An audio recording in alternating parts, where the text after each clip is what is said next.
to meet with Macbeth.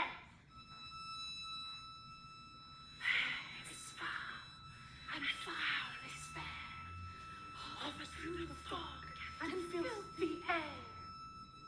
Hail, King of Scotland! What bloody man is that? He can report as seemeth by his plight of the revolt, the new estate. This is the sergeant who, like a good and hardy soldier, fought against my captivity. Hail, brave friend! No. Say to the king the knowledge of the broil as thou didst leave it. Doubtful it stood, as two spent swimmers that do cling together and choke their art. The merciless MacDonald, worthy to be a rebel, fought to that. The multiplying villainies of nature do swarm upon him. From the western isles of Kerns and Gallaglasses is supplied, and fortune on his damned quarrels smiling showed like a rebel's whore. But all's too weak for brave Macbeth. Well he deserves that name, disdaining fortune with his brandished steel, which smoked with bloody execution like valor's minion, carved out his passage till he faced the slave, which ne'er shook hands, nor bade farewell to him, till he unseamed him from the nave to the chops, and fixed his head upon our battlement. Oh, valiant cousin, worthy gentleman! Mark, King of Scotland, mark, no sooner justice had with valour armed, compelled these skipping kerns to trust their heels, but the Norwegian lord, surveying vantage with furbished arms and new supplies of men, began a fresh assault. Dismayed not this our captains, Macbeth and Banquo? Yes, as sparrows, eagles, or the hare, the lion.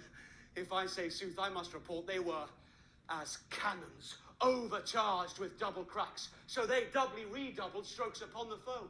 Except they meant to bathe in reeking wounds or memorize another Golgotha, I cannot tell.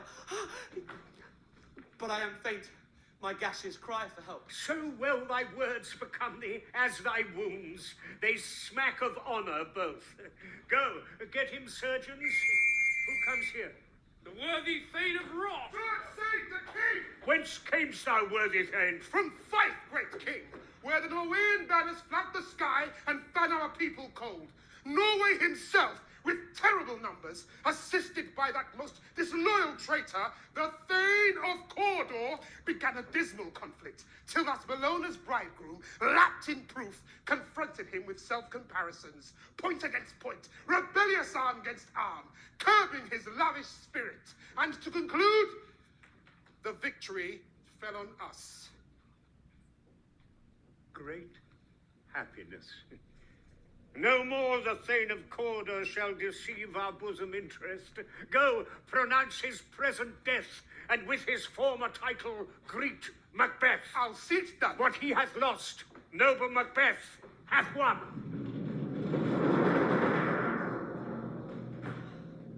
Where hast thou been, sister? Killing swine, sister.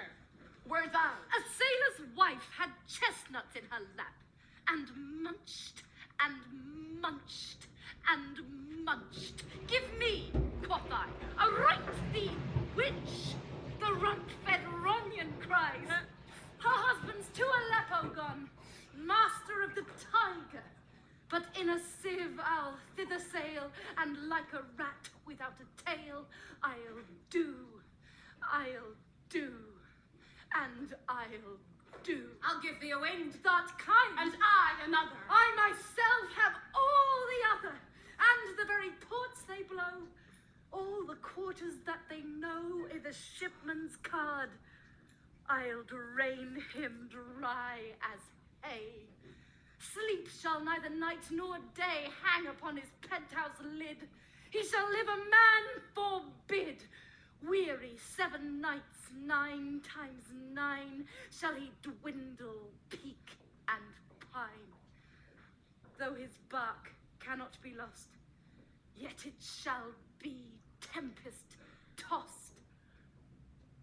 Look what I have. Oh, show me, show me. Here I have a pilot's thumb, racked as homeward he did come. A drum, a drum. Macbeth doth come. The winged sisters, hand in hand, posters of the sea and land, thus to go about, thrice to thine, and thrice to mine, and thrice again to make up 9. Peace, the trams wound up. So foul and fair a day I have not seen. How far is it called to for us? What are these? So withered and so wild in their attire that look not like the inhabitants of the earth, and yet are on it. Live you, or are you aught that man may question? You seem to understand me, by each at once her choppy finger laying upon her skinny lips. You should be women, and yet your beards forbid me to interpret that you are so. Speak, if you can. What are you? Oh, hail, Macbeth! Hail to thee, Thane of Glans! All hail Macbeth! Hail to thee, Thane of Cawdor! All hail Macbeth! That shalt be king hereafter!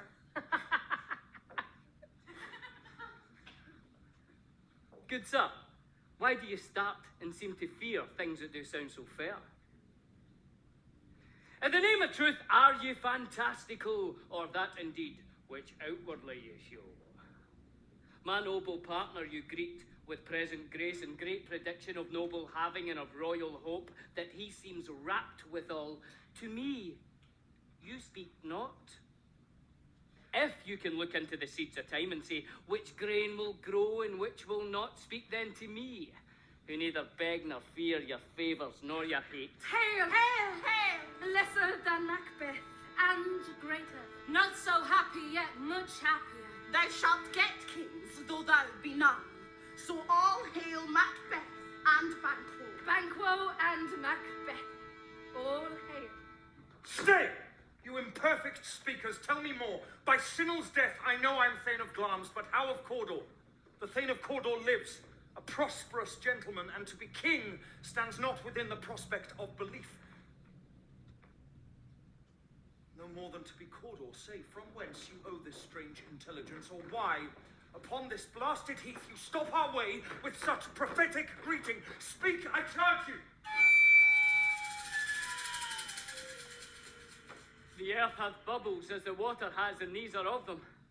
Whither are they vanished? Into the air. And what seemed corporal melted as breath into the wind. Would they had stayed.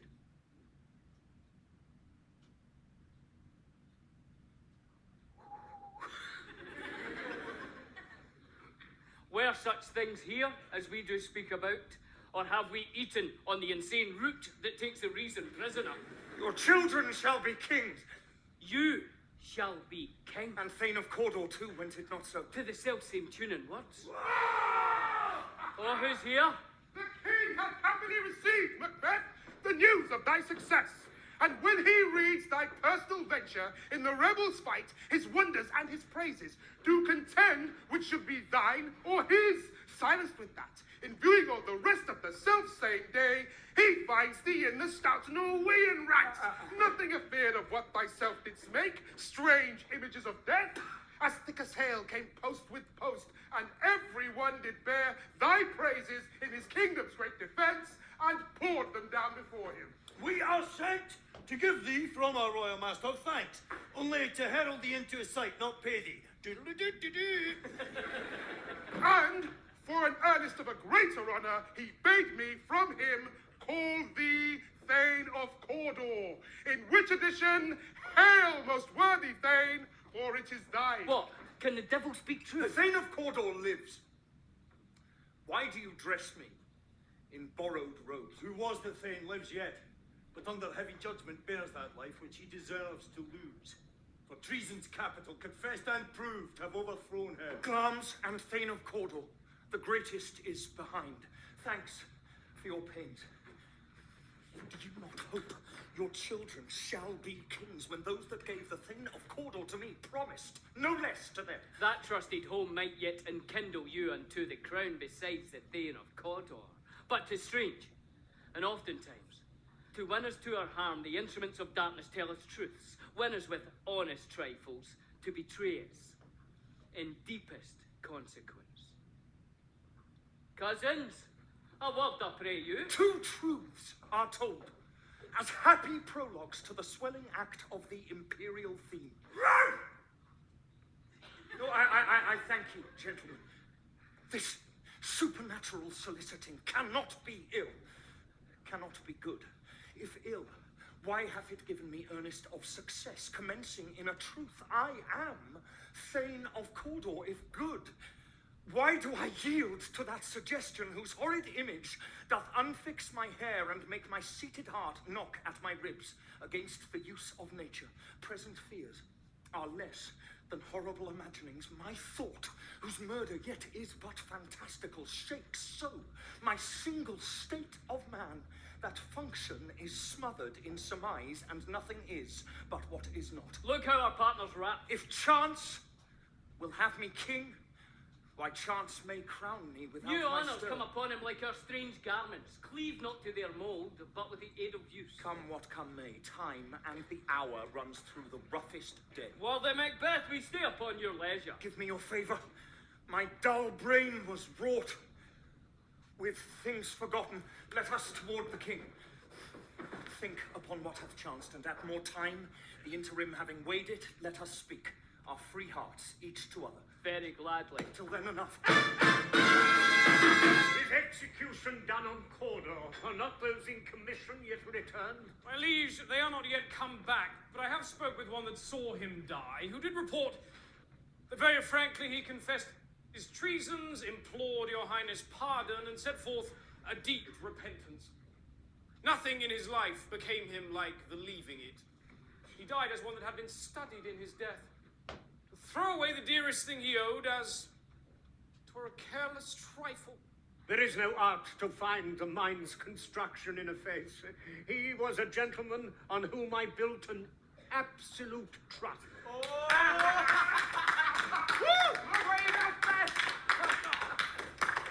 Worthiest cousin, the sin of my ingratitude even now was heavy on me. Thou art so far before that the swiftest wing of recompense is slow to overtake thee.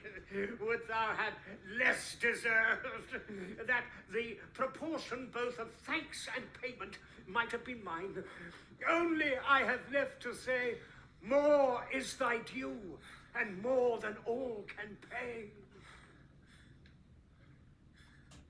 The service and the loyalty I owe in doing it pays itself. Welcome hither. I have begun to plant thee, and will labor to make thee full of growing.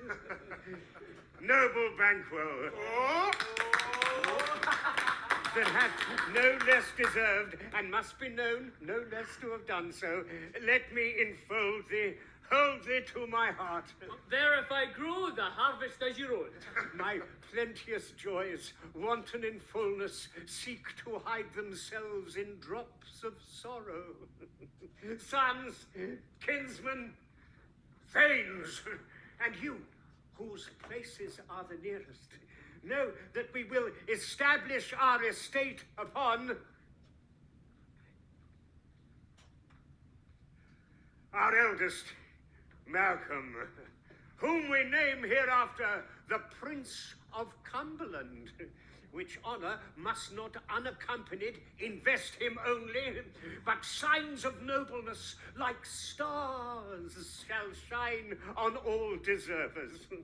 From hence to Inverness, and bind us further to you. I'll be myself the harbinger, and make joyful the hearing of my wife with your approach, so humbly take my leave. My worthy Cawdor. Yeah! The Prince of Cumberland, that is a step on which I must fall down, or else o'erleap, for in my way it lies. Stars, hide your fires. Let not light see my black and deep desires. The eye wink at the hand. Yet let that be which the eye fears when it is done to see.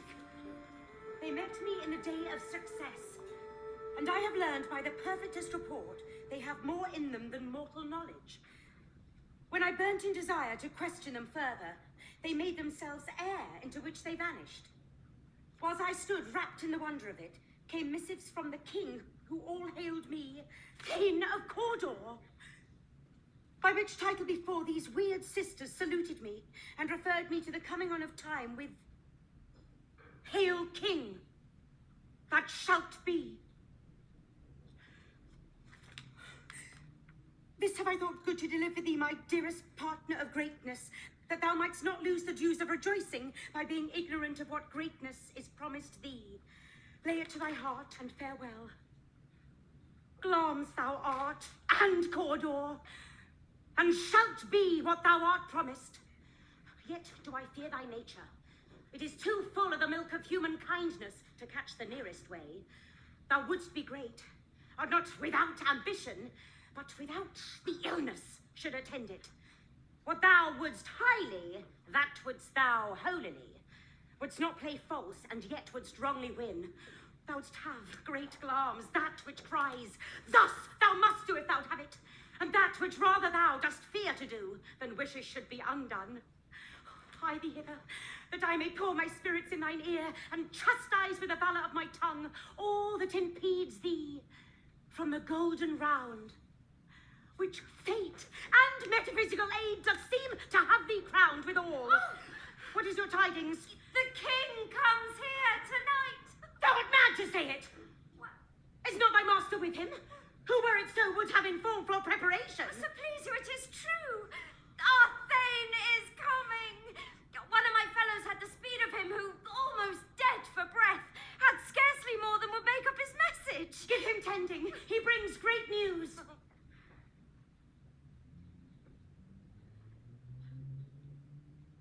The raven himself is hoarse, that croaks the fatal entrance of Duncan under my battlements.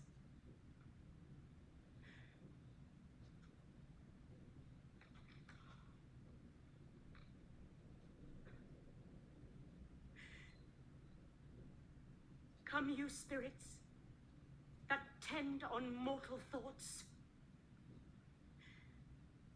unsex me here, and fill me from the crown to the toe, top full of direst cruelty. Make thick my blood. Stop up the access and passage to remorse, that no compunctious visitings of nature shake my fell purpose, nor keep peace between the effect and it.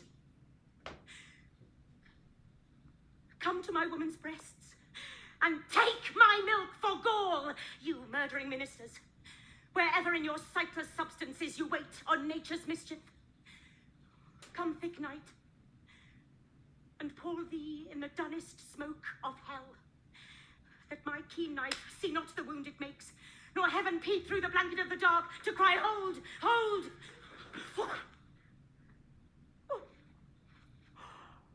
Great Glamis! Worthy Cawdor!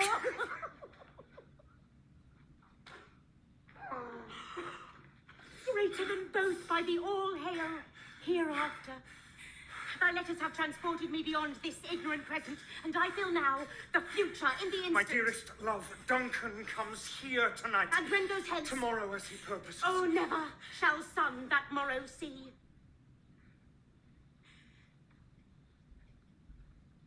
Your face, my Thane, is as a book, where men may read strange matters. To beguile the time, look like the time. Bear welcome in your eye, your hand, your tongue. Look like the innocent flower, but be the serpent under it. He that's coming must be provided for. And you shall put this night's great business into my dispatch, which shall to all our nights and days to come give solely sovereign sway and masterdom. We will speak further. Only look up clear. To all to favour ever is to fear. Leave all the rest to me. This castle hath a pleasant seat. The air nimbly and sweetly recommends itself unto our gentle senses. This guest of summer, the temple-haunting martlet does approve by his loved mansionry that the heaven's breath smells wooingly here. No jutty frieze, buttress, nor coign of vantage, but this bird hath made his pendant bed and procreant cradle. Well, they most breed and haunt, I have observed. The air is delicate.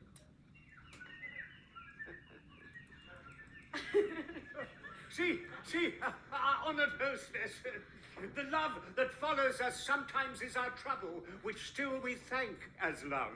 And herein we teach you how you shall bid God shield you for your pains, and thank us for your troubles. All our service in every point twice done, and then done double, were poor and single business to contend against those honours deep and broad, wherewith your majesty loads our house. For those of old, and the late dignities heaped up to them, we rest your hermits. Where's the Thane of Cawdor? We coursed him at the heels and had a purpose to be his purveyor. But he rides well, and his great love, sharp as his spur, hath helped him to his home before us. Fair and noble hostess, we are your guest tonight. Your servants ever have theirs, themselves, and what is theirs in compt, to make their audit at your highness' pleasure, still to return your own. Give me a hand. Conduct me to mine host. We love him highly, and will continue our graces towards him. By your leave, hostess.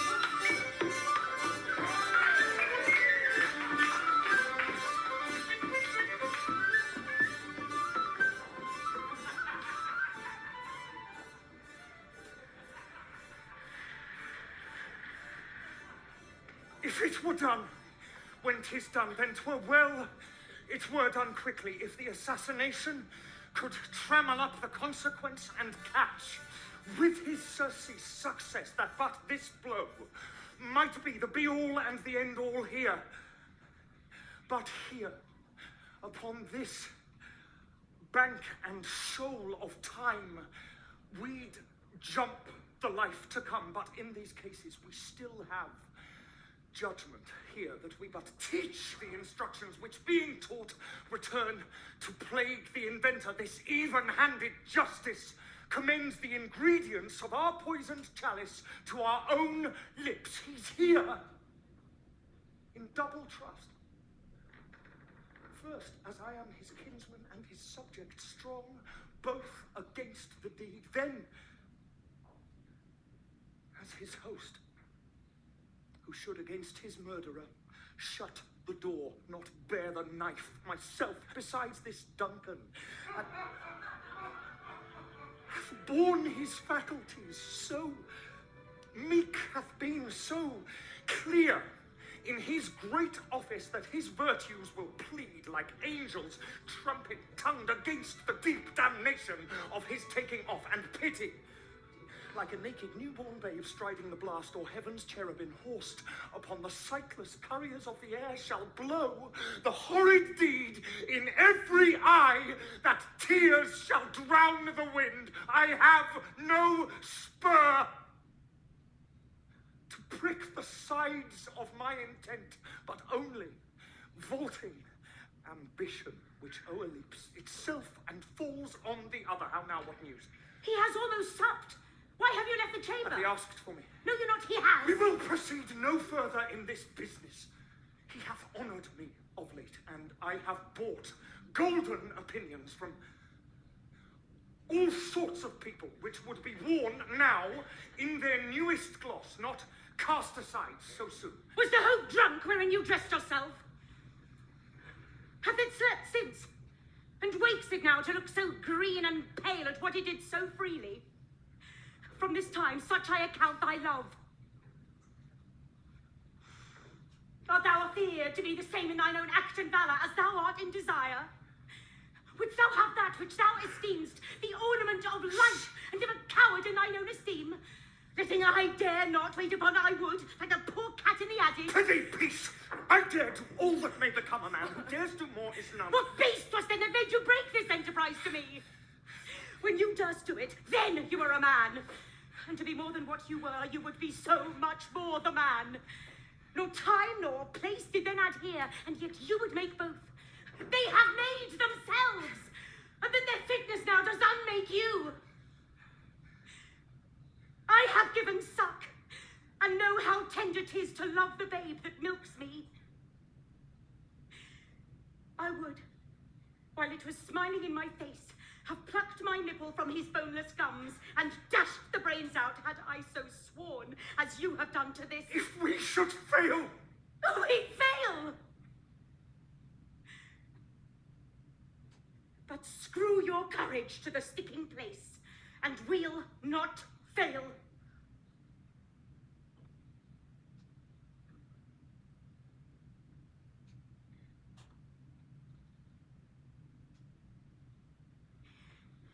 When Duncan is asleep, where to the rather shall his day's hard journey soundly invite him, his two chamberlains will I with wine and wassail so convince that memory, the warder of the brain, shall be a fume, and the receipt of reason a limbeck only.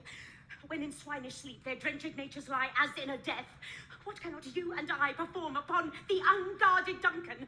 What not put upon his spongy officers, who shall bear the guilt of our great quell? Bring forth men, children only, for thy undaunted metal should compose nothing but males. Will it not be received when we have marked with blood those sleepy two of his own chamber, and used their very daggers that they have done? Who dares receive it other, as we shall make our grease and clamour roar upon his death? I am settled, and bend up each corporal agent to this terrible feat. Away, and mock the time with fairest show. False face must hide what the false heart doth know.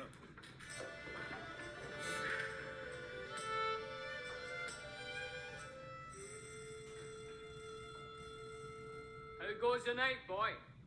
The moon is down. I have not heard the clock. And she goes down at 12. I take it 'tis later, sir. Hold. Take my sword. There's husbandry in heaven. Our candles are all out.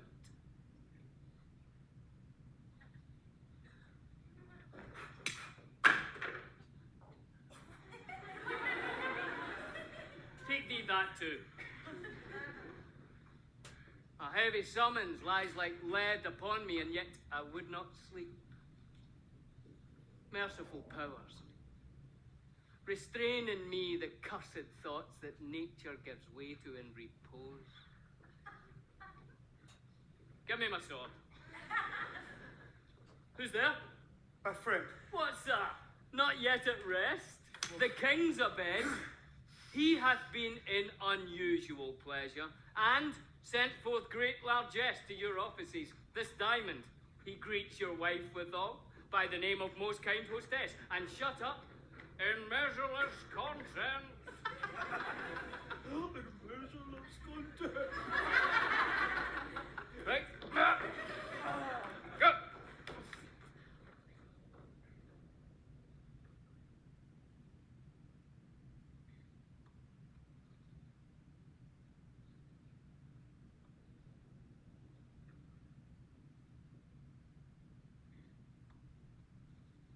I dreamt last night of the three weird sisters. To you they have shown some truth. I think not of them. Yet when we can entreat an hour to serve, we would spend it in some words upon that business, if you would grant the time. At your kindest pleasure. If you shall cleave to my consent when 'tis, it shall make honor for you. Still I lose none in seeking to augment it, but still keep my bosom franchised and allegiance clear. I shall be counselled.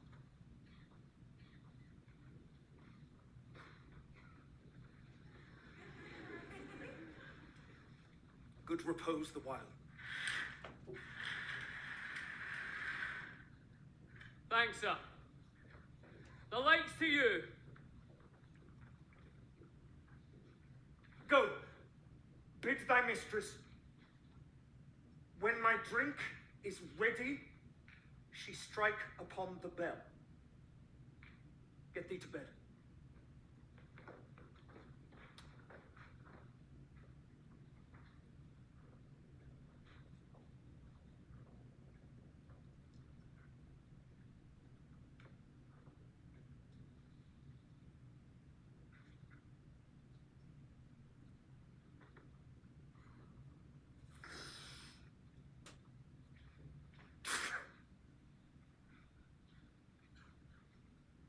Is this a dagger which I see before me?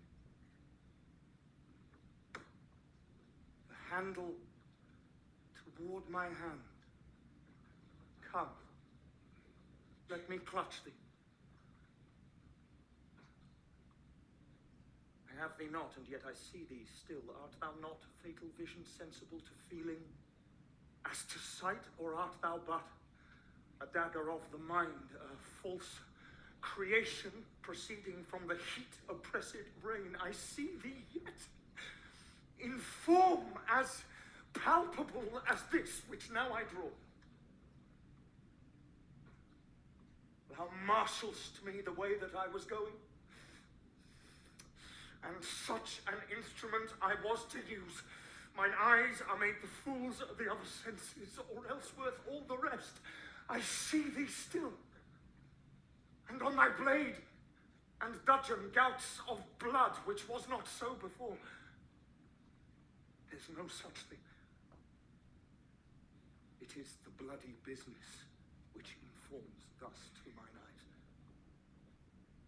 Now, o'er one half world, nature seems dead, and wicked dreams abuse the curtained sleep. Witchcraft celebrates pale Hecate's offerings and withered murder, alarumed by his sentinel, the wolf, whose howls his watch thus with his stealthy pace, with Tarquin's ravishing strides towards his design moves, like a ghost. Thou sure and firm set earth, hear not my steps, which way they walk, for fear thy very stones prate of my whereabout, and take the present horror from the time which now suits with it.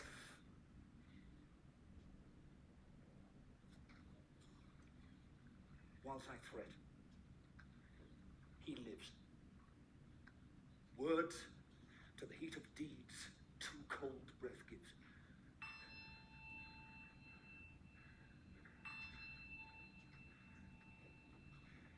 I go, and it is done. The bell invites me. Hear it not, Duncan, for it is a knell that summons thee to heaven or to hell. That which hath made them drunk hath made me bold. What hath quenched them hath given me fire. Peace. It was the owl that shrieked. The fatal bellman which gives the sternst good night.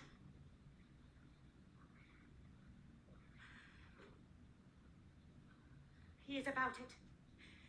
The doors are open, and the surfeited grooms do mock their charge with snores. I have drugged their possets. The death and nature do contend about them whether they live or die. Who's there? What? Help! I'm afraid they have awaiting, 'tis not done. The attempt and not the deed confounds us. Hark! I laid their daggers ready. He could not miss them. Had he not resembled my father as he slept, I had done it. My husband. I have done the deed. Didst thou not hear a noise? I heard the owl shriek and the crickets cry. Did not you speak? When, now. as I descended. I. Who lies in the second chamber?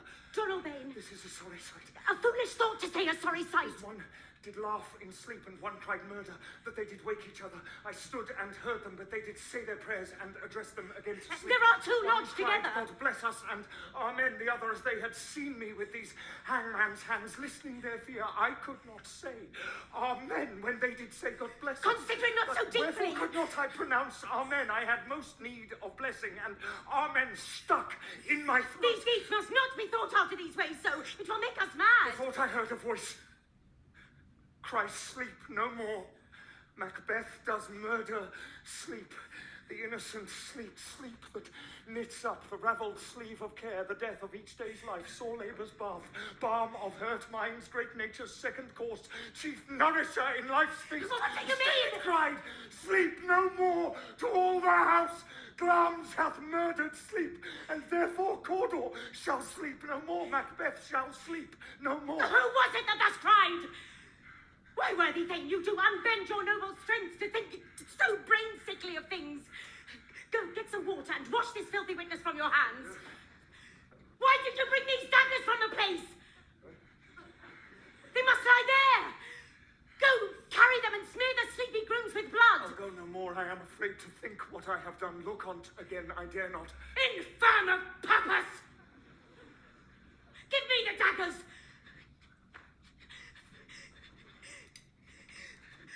The sleeping and the dead are but as pictures. 'Tis the eye of childhood that fears a painted devil. If you do bleed, I'll gild the faces of the grooms withal, for it must seem their guilt. Whence is that knocking? How is't with me when every noise appalls me? What hands are here? They pluck out mine eye. Will all great Neptune's ocean wash this blood clean from my hand? No, this my hand will rather the multitudinous seas incarnadine, making the green one red. My hands are of your colour, but I shame to wear a heart so white. There's a knocking at the south entry. Retire we to our chamber. A little water clears us of this deed. How easy is it then? Your constancy hath left you unattended. Ah, more knocking. Go, get on your nightgown, lest the occasion call us and show us to be watchers. Be not thus so poorly in your thoughts. Know my deed, for best not know myself. Wait, Duncan, with thy knocking! I would thou couldst.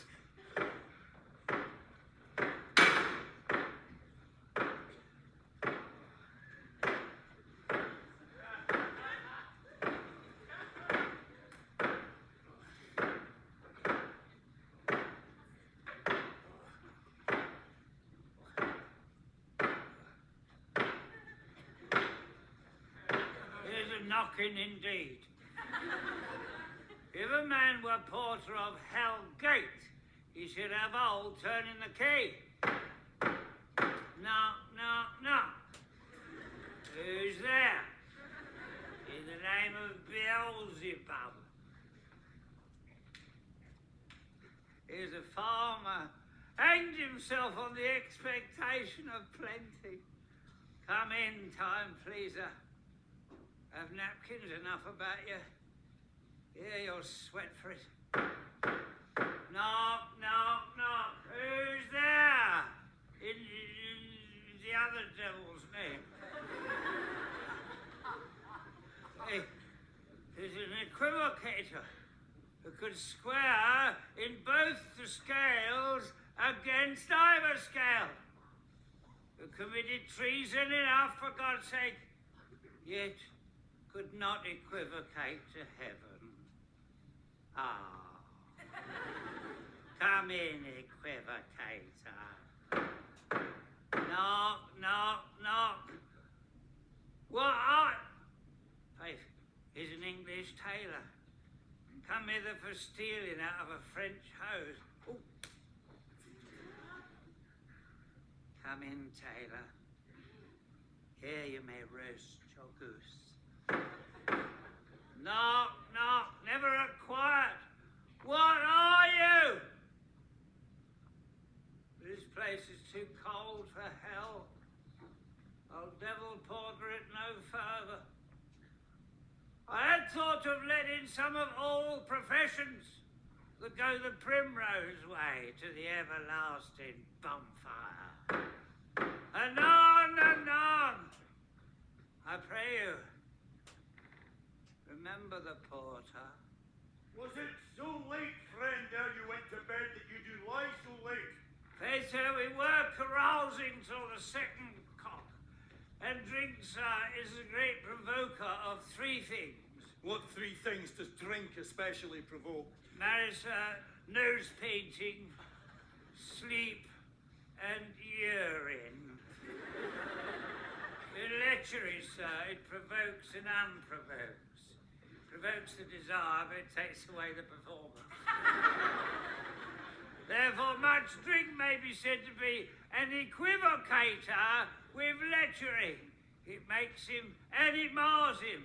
It sets him on and it takes him off. It persuades him and disheartens him. Makes him stand to and not stand to. In conclusion, equivocates him in his sleep and giving him the lie, leaves him.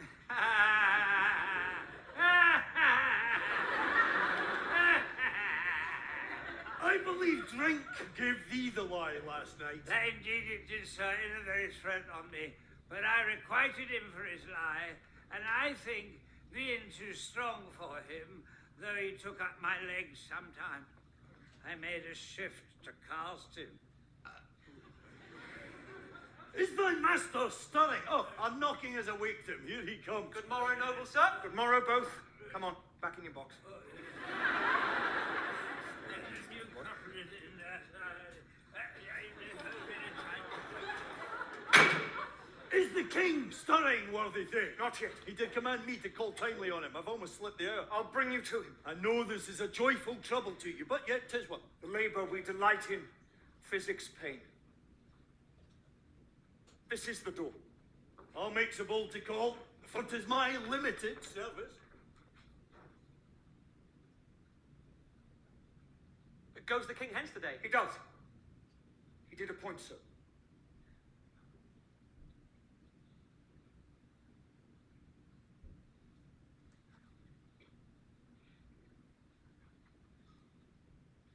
The night has been unruly.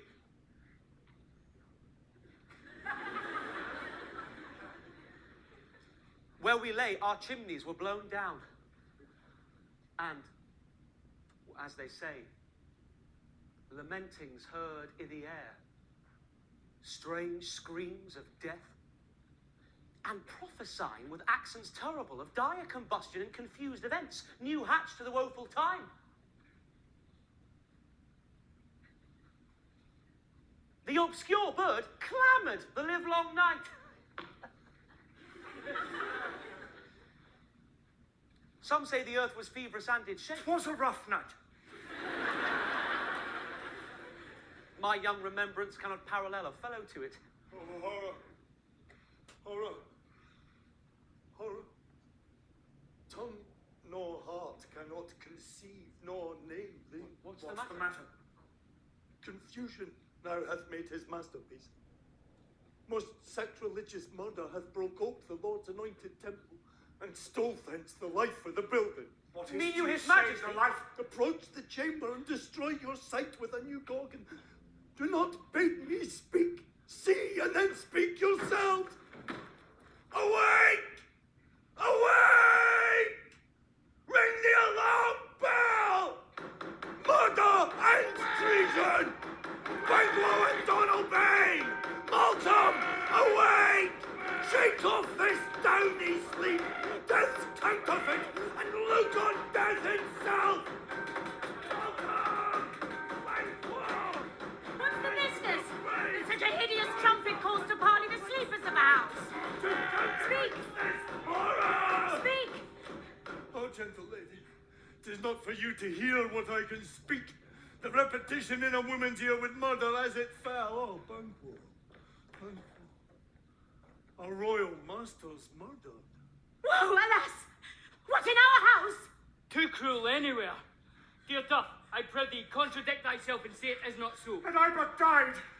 An hour before this chance I had lived a blessed time, for from this instant there's nothing serious in mortality. All is but toys. Renown and grace is dead. The wine of life is drawn, and the mere lees is left this vault to brag of. What is amiss? You are, and do not know it, the spring, the head, the fountain of your blood is stopped. The very source of it is stopped. Your royal father's murdered.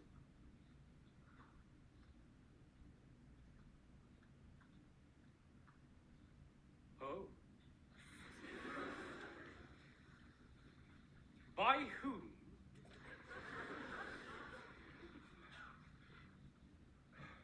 Those of his chamber, as it seemed, had done it. Their hands and faces were all badged with blood. So were their daggers, which unwiped we found upon their pillows. They stared and were distracted. No man's life was to be trusted with. Yet I do repent me of my fury that I did kill them. Wherefore did you so? Who can be wise amazed, temperate and furious, loyal and neutral in a moment? No man the expedition of my violent love outrun the pauser reason. Here lay Duncan, his silver skin laced with his golden blood, and his gashed stabs looked like a breach in nature for ruin's wasteful entrance. There the murderers, steeped in the colours of their trade, their daggers unmannily breached with gore. Who could refrain? That had a heart to love, and in that heart courage to make love. Oh, help me, Enzo! Look to the lady. Why do we hold our tongues? The most may claim this argument for ours. Oh, no. Oh. Let's away. Our tears are not yet brewed. Look to the lady.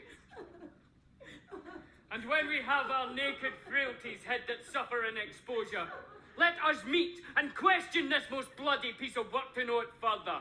Fears and scruples shake us. In the great hand of God I stand, and thence against the undivulged pretense I fight of treasonous malice. And so do I. So let us briefly put on manly readiness and meet in the hall together. Well contented. What will you do? Let's not consort with them. To show an unfelt sorrow is an office which the false man does easy.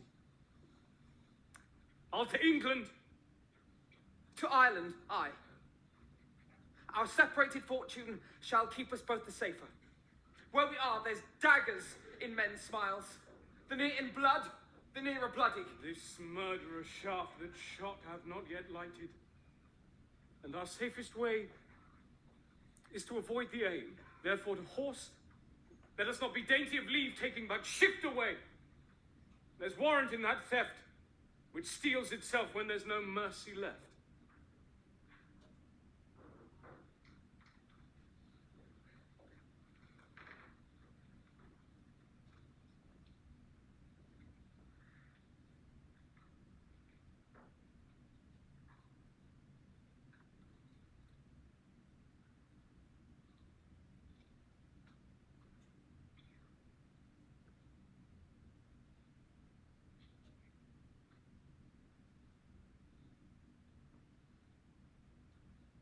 £60 I can remember well, within the volume of which time I have seen hours dreadful and things strange.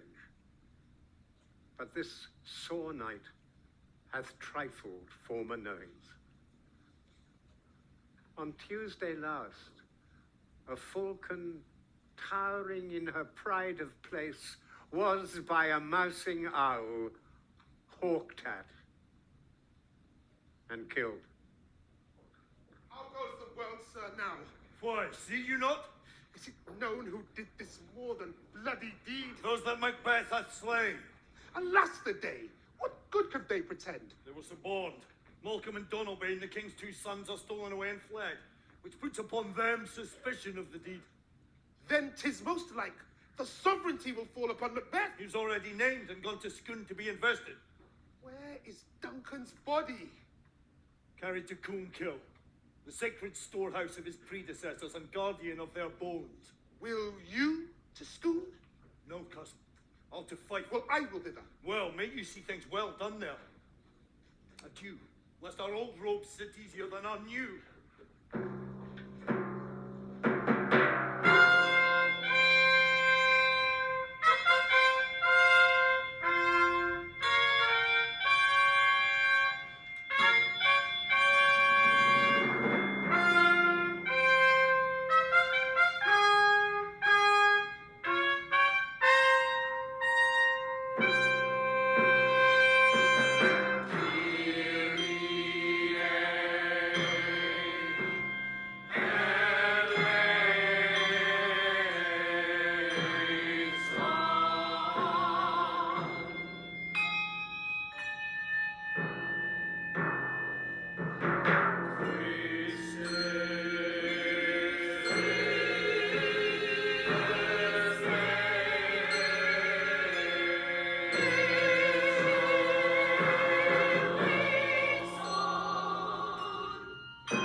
past it now. King Cawdor glams all as the weird women promised. And I fear thou playest most foully for it. Yet it was said, it should not stand in thy posterity, but that myself should be the root and father of many kings. If there come truth from them, as upon thee, Macbeth, their speeches shine. Why, by the verities on thee made good, may they not be my oracles as well, and set me up in hope? But hush, no more. Here's our chief guest. If he had been forgotten, it had been as a gap in our great feast, and all thing unbecoming. Tonight we hold a solemn supper, sir, and I'll request your presence. Let your highness command upon me, to the which my duties are with a most indissoluble tie forever knit. Ride you this afternoon. Aye, my good lord. We had else desired your good advice, which still hath been both grave and prosperous in this day's council. But we'll take tomorrow. Is't far you ride? As far, my lord, as will fill up the time twixt this and supper. Go not my horse the better. I must become a borrower of the night for a dark hour or twain. Fail not our feast. My lord, I will not. We hear our bloody cousins are bestowed in England and in Ireland, not confessing their cruel parricides, filling their hearers with strange invention. But of that tomorrow, when therewithal we shall have cause of state craving us jointly. Hie you to horse, adieu. Till you return at night.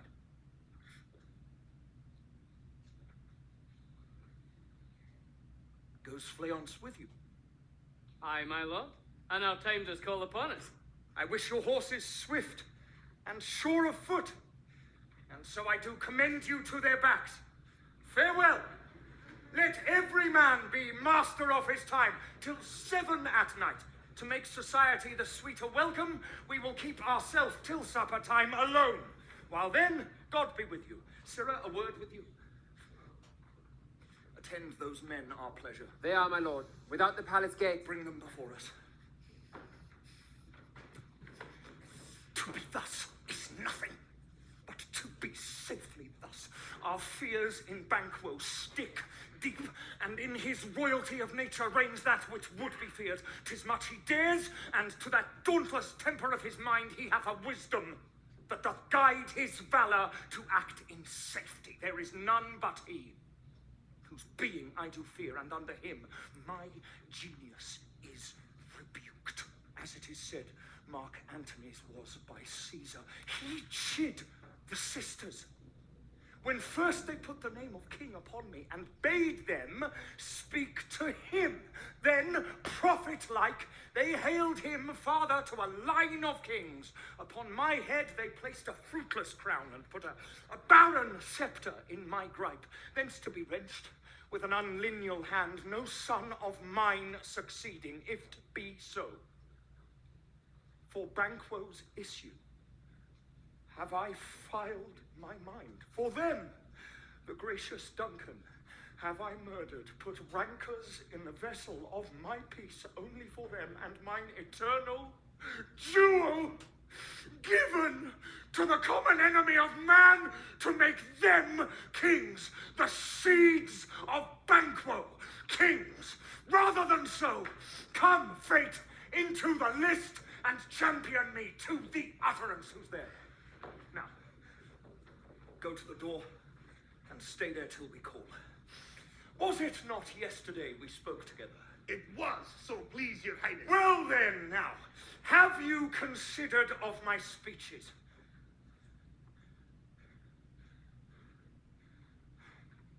Know that it was he, in the times past, which held you so under fortune, which you thought had been our innocent self. This I made good to you in our last conference, passed in probation with you, how you were borne in hand, how crossed the instruments who wrought with them, and all things else that might to half a soul and to a notion crazed say, thus did Banquo.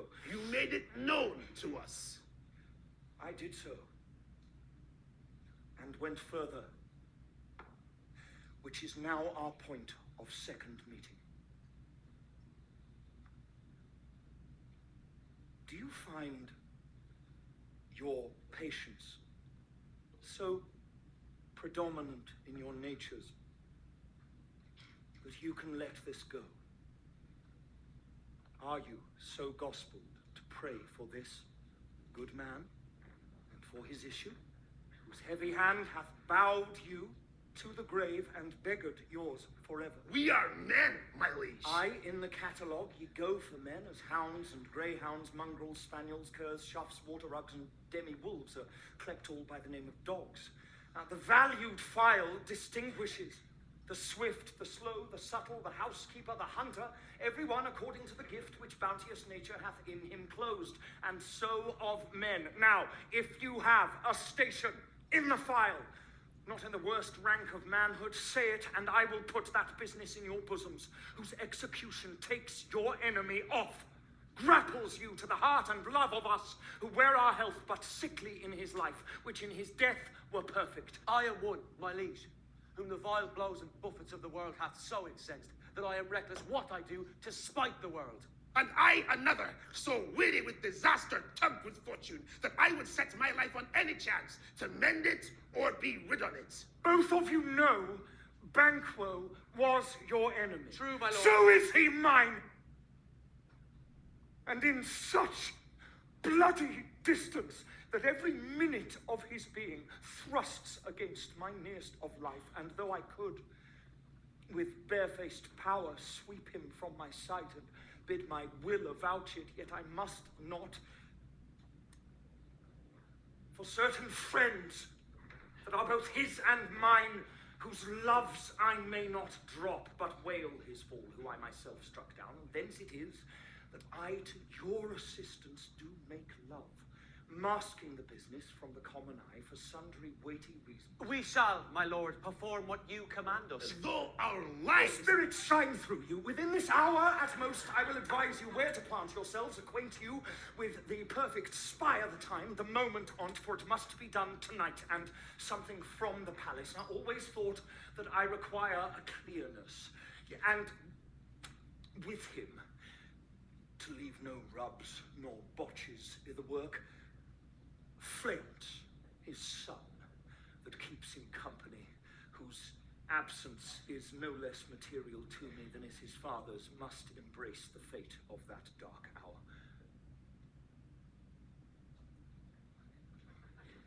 Resolve yourselves apart, I'll come to you anon. We are resolved, I'll call my upon lord. this strait, abide within. It is concluded. Banquo, thy soul's flight, if it find heaven, must find it out tonight.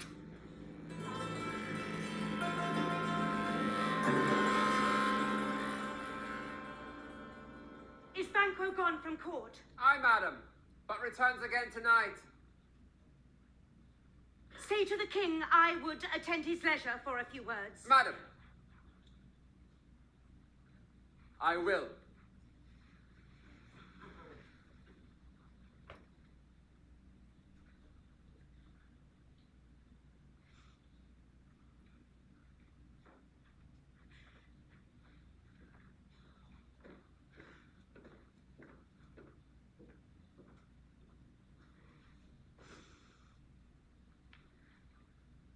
Naught's had, all spent, where our desire is got without content. 'Tis safer to be that which we destroy than by destruction dwell in doubtful joy. How now, my lord? Why do you keep alone? Of sorriest fancies your companions making, using those thoughts which should indeed have died with them they think on. Things without all remedy should be without regard. What's done is done. We have scorched the snake, not killed it. She'll close and be herself, whilst our poor Malice remains in danger of her former tooth. But let the frame of things disjoint. Both the worlds suffer sleep in the affliction of these terrible dreams that shake us nightly? Better be with the dead, whom we, to gain our peace, have sent to peace, than on the torture of the mind to lie in restless ecstasy. Duncan is in his grave after life's fitful fever. He sleeps well. Treason has done his worst, nor steel, nor poison, malice domestic, foreign levy, nothing can touch him further. Come on. Gentle, my lord. Sleek o'er your rugged looks. Be bright and jovial among your guests tonight. So shall I, love. And so I pray be you, let your remembrance apply to Banquo. Present him, eminence, both with eye and tongue, unsafe the while that we must lave our honours in these flattering streams and make our faces visards to our hearts, disguising what they are. You must leave me! Full of scorpions is my mind, dear wife. Knowest that Banquo and his flayance lives. But in them nature's copies not etern. There's comfort yet. They are assailable. Then be thou jocund. Ere the bat hath flown his cloistered flight, ere to black Hecate summons the shard-born beetle with his drowsy hums, hath rung night's yawning peal, there shall be done a deed of dreadful note. What's to be done? Be innocent of the knowledge, dearest Chuck, till thou applaud the deed.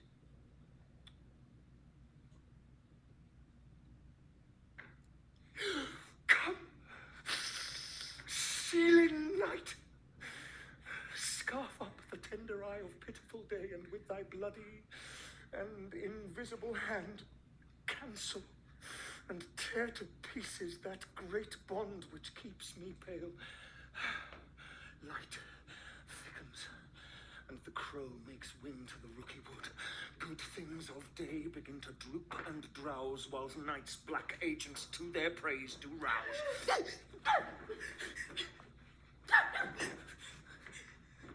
Thou marvelst at my words, but hold thee still. Things bad begun make strong themselves by ill. So prithee, go with me.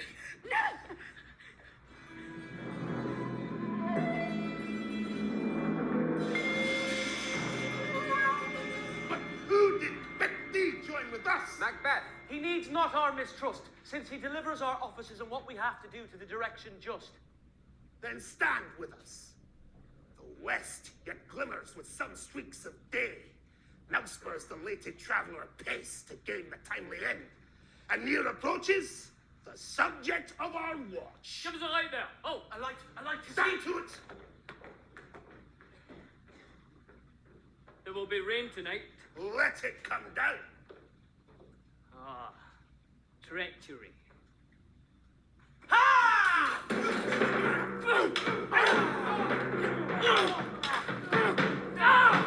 Fly, Camplion! Fly! Fly! Thou mayst revenge!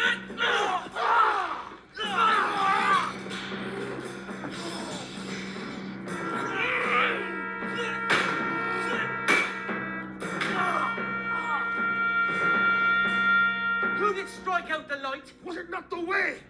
There's but one down. The sun is fled. We've lost best half of our affair. Well, let's away and say how much is done.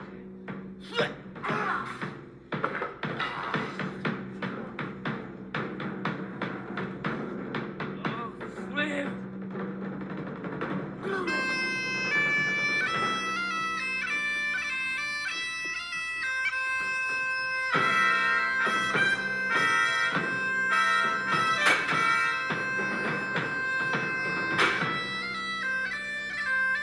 Would you like to kiss my ring?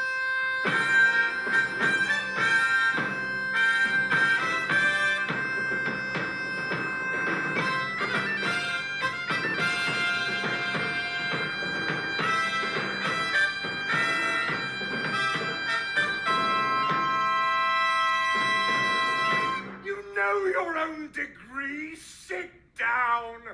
But first and last, the hearty welcome. Ourself will mingle with society and play the humble host. Our hostess keeps her state, but in best time we will require her welcome. Pronounce it for me, sir, to all our friends. For my heart speaks, they are welcome. See, they encounter thee with their heart's thanks. Be large in mirth, anon we'll drink a measure the table round. There's blood upon my face. 'Tis Banquo's then. 'Tis better thee without than he within. Is he dispatched? My lord, his throat is cut. That I did for him. Thou art the best of the cutthroats. Yet he's good that did the like for Fleance. If thou didst it, thou art the non-pareil. Most royal sir, Fleance is scaped. Then comes my fit again. I had else been perfect, whole as the marble, founded as the rock, as broad and general as the casing air, but now I am cabined, cribbed, confined, bound into saucy doubts and fears, but Banquo's safe. Aye, my good lord, safe in a ditch he bides, with 20 trenchant gashes on his head, the least a death to nature. Oh, thanks for that. There the grown serpent lies, the worm that's fled, hath nature that in time will venom breed, no teeth for the present. Get thee gone. My royal lord, you do not give the cheer. Sweet remembrance, sir. Now, good digestion, weight on appetite, and health on both. Health! May it please your highness sit. Here had we now our country's honor roofed were the graced person of our Banquo present, whom may I rather challenge for unkindness than pity for mischance. His absence, sir, lays blame upon his promise. Please it your highness to grace us with your royal company? The table's full. Here is a place reserved, sir. Where? Here, my good lord. What is that moves your highness? Which of you have done this? What, my good lord? Thou canst not say I did it. Never shake thy gory locks at me. Gentlemen, rise. His highness is not Fit, well. worthy friends. My lord is often thus, and hath been from his youth. Pray you keep seat. The fit is momentary. Upon a thought he will again be well. If much you note him, you shall offend him and extend his passion. Drink and regard him not. Are you a man? I, and a bold one that dare look on that which might appall the devil. Oh, proper stuff. This is the very painting of your fear. This is the air-drawn dagger that you said led you to Duncan. To shame itself. Why do you make such faces? When all's done, you look but on a stool. Prithee, see there! Behold! Look! Lo! How say you? Why, what care I? If thou canst nod, speak to. If charnel houses and our graves must send those that we bury back, our monuments shall be the moors of Kite. What? Quite unmanned in folly. I stand here, I saw him. Fight for shame.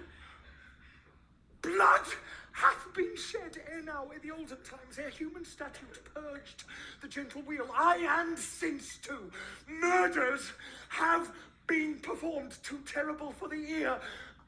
The times have been that when the brains were out, the man would die, and there an end. But now they rise again, with 20 mortal murders on their crowns, and push us from our stools. This is more strange than such a murder is. My worthy lord, your noble friends do lack you.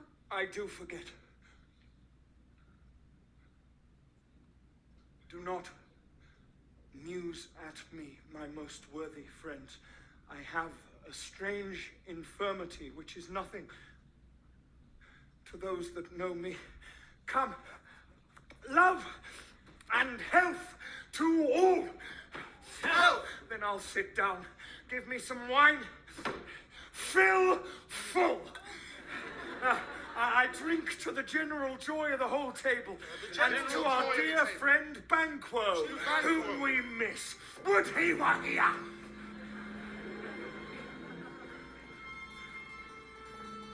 To all and him, thirst. And all to all. Our duties and flesh. Avaunt and quit my sight! Let the earth hide thee! Thy bones are marrowless, thy blood is cold. Thou hast no speculation and no ties which thou dost clear with. What man dare I dare? Approach thou like the rugged Russian bear, the armed rhinoceros or the Irken tiger. Take any shape but that, and my firm nerves shall never tremble or be alive again. And dare me to the desert with thy sword. If trembling I inhabit, then protest me the baby or the girl. Hence, horrible shadow, unreal mockery. Hence.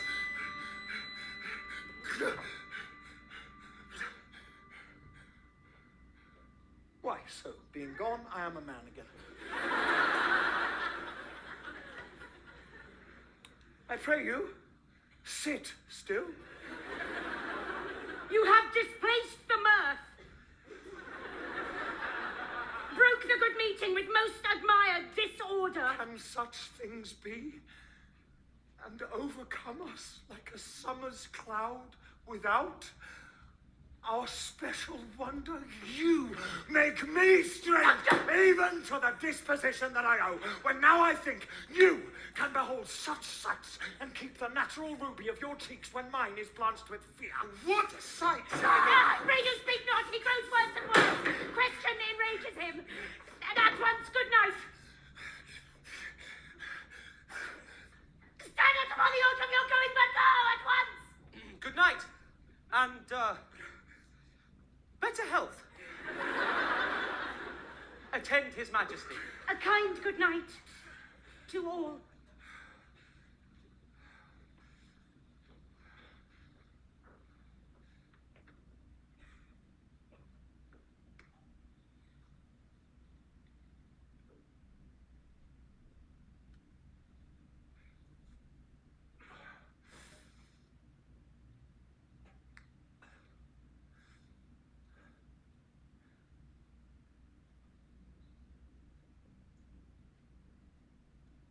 It will have blood, they say. Blood will have blood.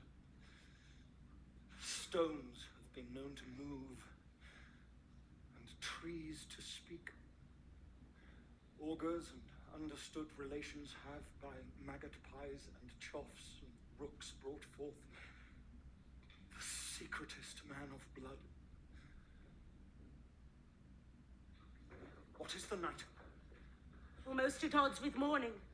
Which is which? How sayest thou that Macbeth denies his person at our great bidding? Did you send to him, sir? I hear it, by the way, but I will send. There's not a one of them, but in his house I keep a servant feed. I will tomorrow, and betimes I will to the weird sisters. More shall they speak, for now I am bent to know by the worst means the worst. For mine own good, all causes shall give way. I am in blood, stepped in so far that should I wade no more, returning were as tedious as go all. Strange things I have in head that will to hand, which must be acted ere they may be scanned. You lack the season of all natures. Sleep. Come, we'll to sleep. My strange and self-abuse is the initiate fear that wants hard use. We are yet but young, indeed.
lassies a lilting before dawn o' day. But now there's a mooning on ilka green loaning. The flowers o' the forest are a weed away.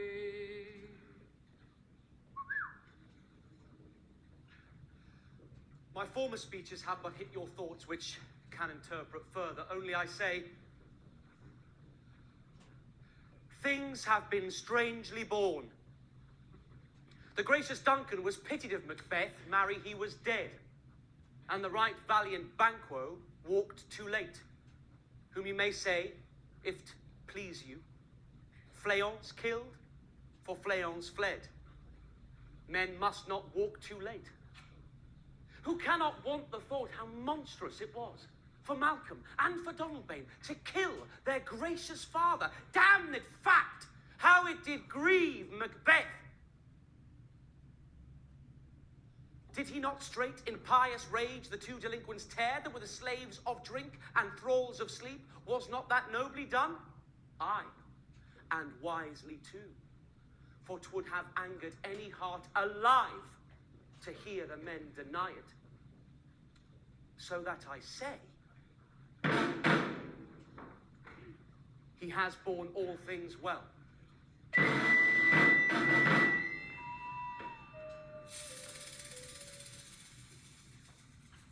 Thrice the brinded cat hath mewed. Thrice and once the hedge pig whined. Harp your cries, 'tis time. 'Tis time.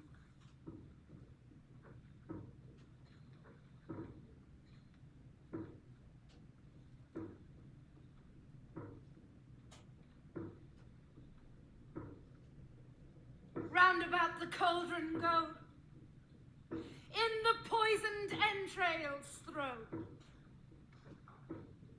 Toad, that under cold stone days and nights has 31 sweltered venom sleeping got, boil thou first in the charmed pot.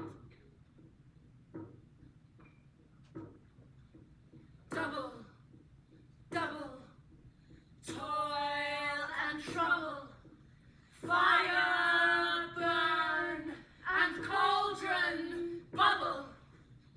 Fillet of a fairy snake, in the cauldron boil and bake. Eye of newt and toe of frog, wood of bat and tongue of dog. Adder's fork and blind worm sting, lizard's leg and howl that swing.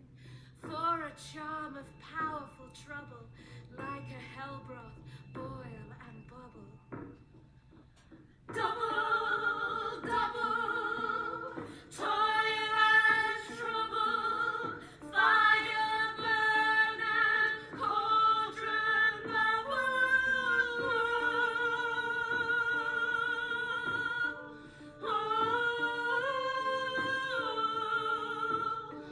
Scale of dragon, tooth of wolf, witch's mummy, maw and gulf of the ravaged salt sea shark, root of hemlock, digged in the dark, liver of blaspheming Jew, gall of goat, and slips of you, slivered in the moon's eclipse, nose of Turk and Tartar's lips.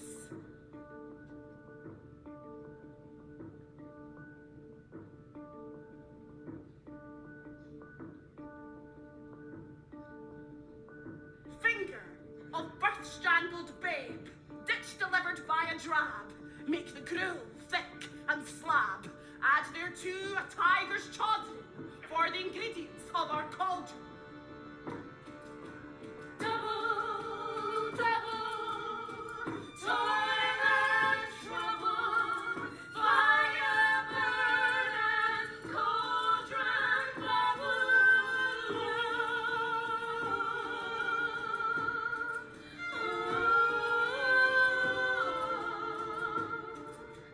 Cool it with a baboon's blood, then the charm is firm and good. By the pricking of my thumbs, something wicked this way comes. Open locks, whoever knocks. How now? You secret, black, and midnight hags, what is't you do? A deed without a name. I conjure you, by that which you profess, however you come to know it, answer me to what I ask you. Speak. Demand, we'll answer. Say if thou'dst rather hear it from our mouths or from our masters. Call him. Let me see him.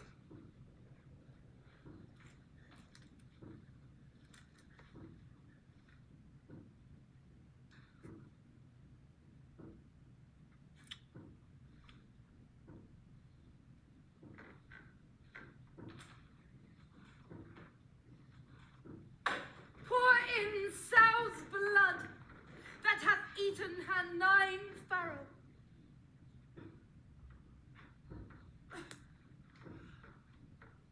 Grease that sweating from the murderer's gibbet. Throw into the flame.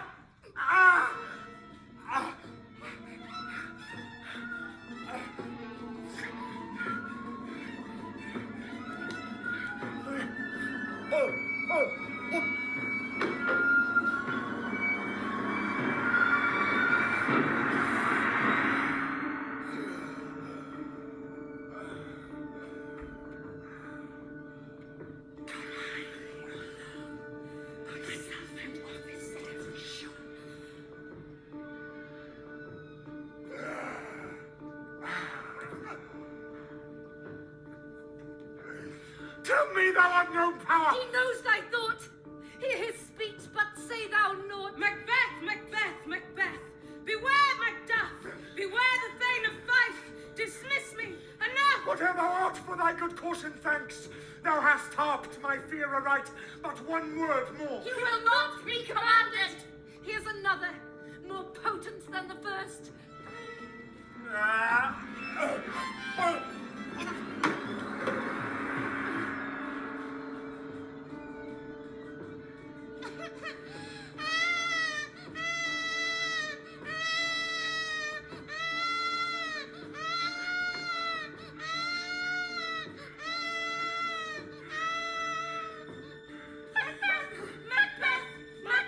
Had I 3 ears, I'd hear thee. Be bloody, bold, and resolute. Laugh to scorn the power of man, for none of woman born shall harm Macbeth. Then live, Macduff. What need I fear of thee? But yet I'll make assurance double sure, and take a bond of fate thou shalt not live, that I may tell pale-hearted fear it lies, and sleep in spite of thunder.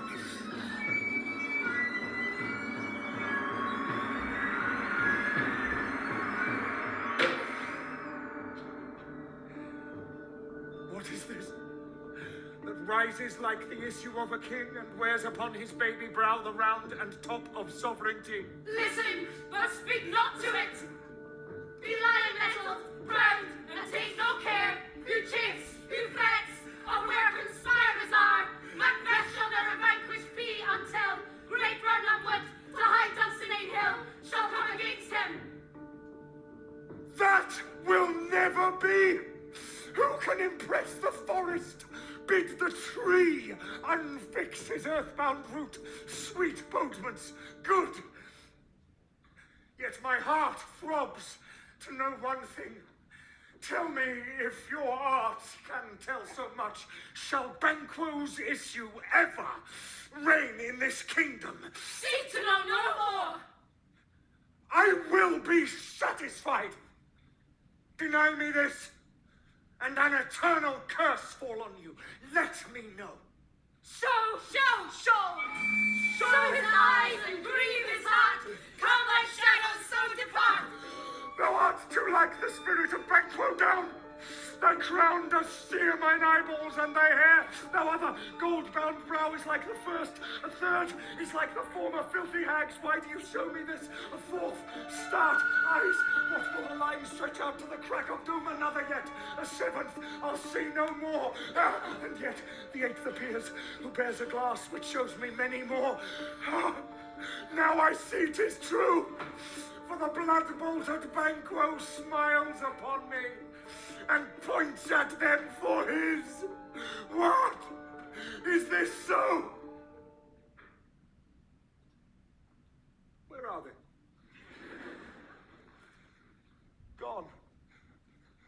at this pernicious hour stand I accursed in the calendar, come in without there. What's your grace's will? Saw you the weird sisters? No, my lord. Came they not by you? No, indeed, my lord. Infected be the air whereon they ride, and damned all those that trust them.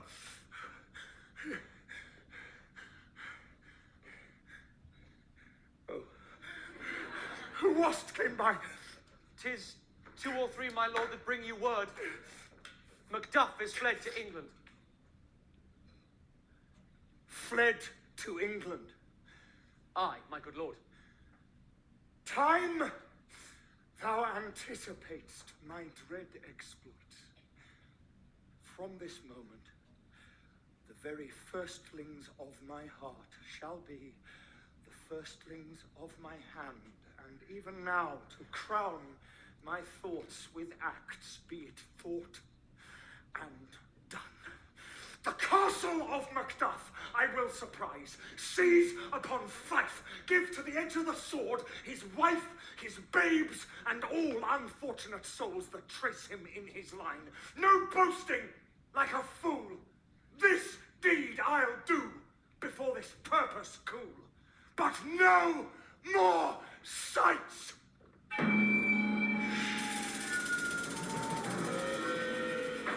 What had he done to make him fly the land? You must have patience, madam. Well, he had none.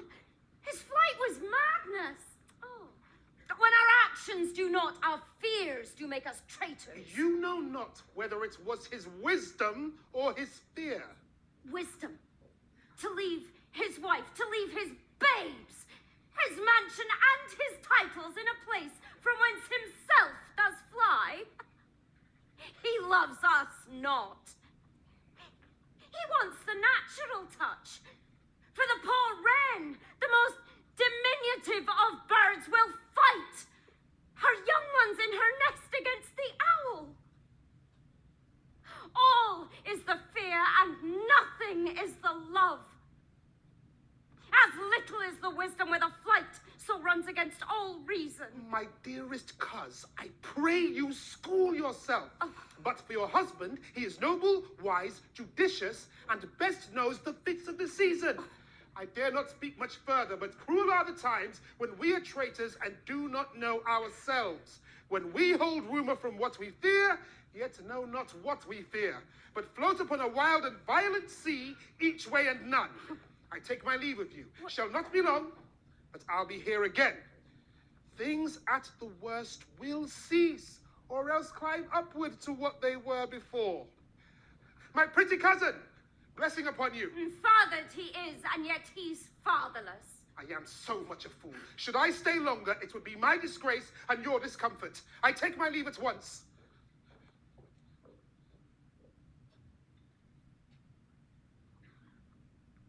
Sir, your father's dead. And what will you do now? How will you live? As birds do, mother. What with worms and flies? With what I get, I mean, and so do they. Poor bird. Thou wouldst never fear the net, nor lime, the pitfall, nor the gin. Why should I, mother? Poor birds they are not set for. My father is not dead for all you're saying. Yes, he is dead. And how would thou do for a father? Nay, how will you do for a husband? Oh, well, I can buy me 20 at any market. Then you'll buy him to sell again. Oh, thou speaks with all thy wit, and yet, if faith, with wit enough for thee. Was my father a traitor, mother? Aye, that he was. What is a traitor? Why, one that swears and lies. And be all traitors that do so. Everyone that does so is a traitor and must be hanged. And must they all be hanged that swear and lie? Everyone. Who must hang them? Why, the honest men. Then the liars and swearers are fools. For there are liars and swearers enough to beat the honest men and hang up them. Now, God help thee, poor monkey. But how wilt thou do for a father? If you were dead, you'd weep for him. If you would not, it were a good sign that I should quickly have a new father. Ah, Paul Prattler! How thou talk! Bless you, fair dame. I am much to you known, though in your state of honor I am perfect. I doubt some danger does approach you nearly. If you will take a homely man's advice, be not found here. Hence with your little ones! To fright you thus, methinks I am too savage. To do worse to you, you will fell cruelty, which is to nigh your person. Heaven preserve you, I dare abide no longer. Well, whither should I fly? I have done no harm. But I remember now. I am in this earthly world, where to do harm is often laudable. To do good, sometime accounted dangerous folly. Well, why then, alas, do I put up that womanly defense to say I have done no harm? What are these faces? Where is your husband? Oh, I hope in no place so unsanctified where such as thou mayst find it. He's a traitor. No! Liar! No! Sucker! Villain! No! Run away, mother, I pray, run! Run!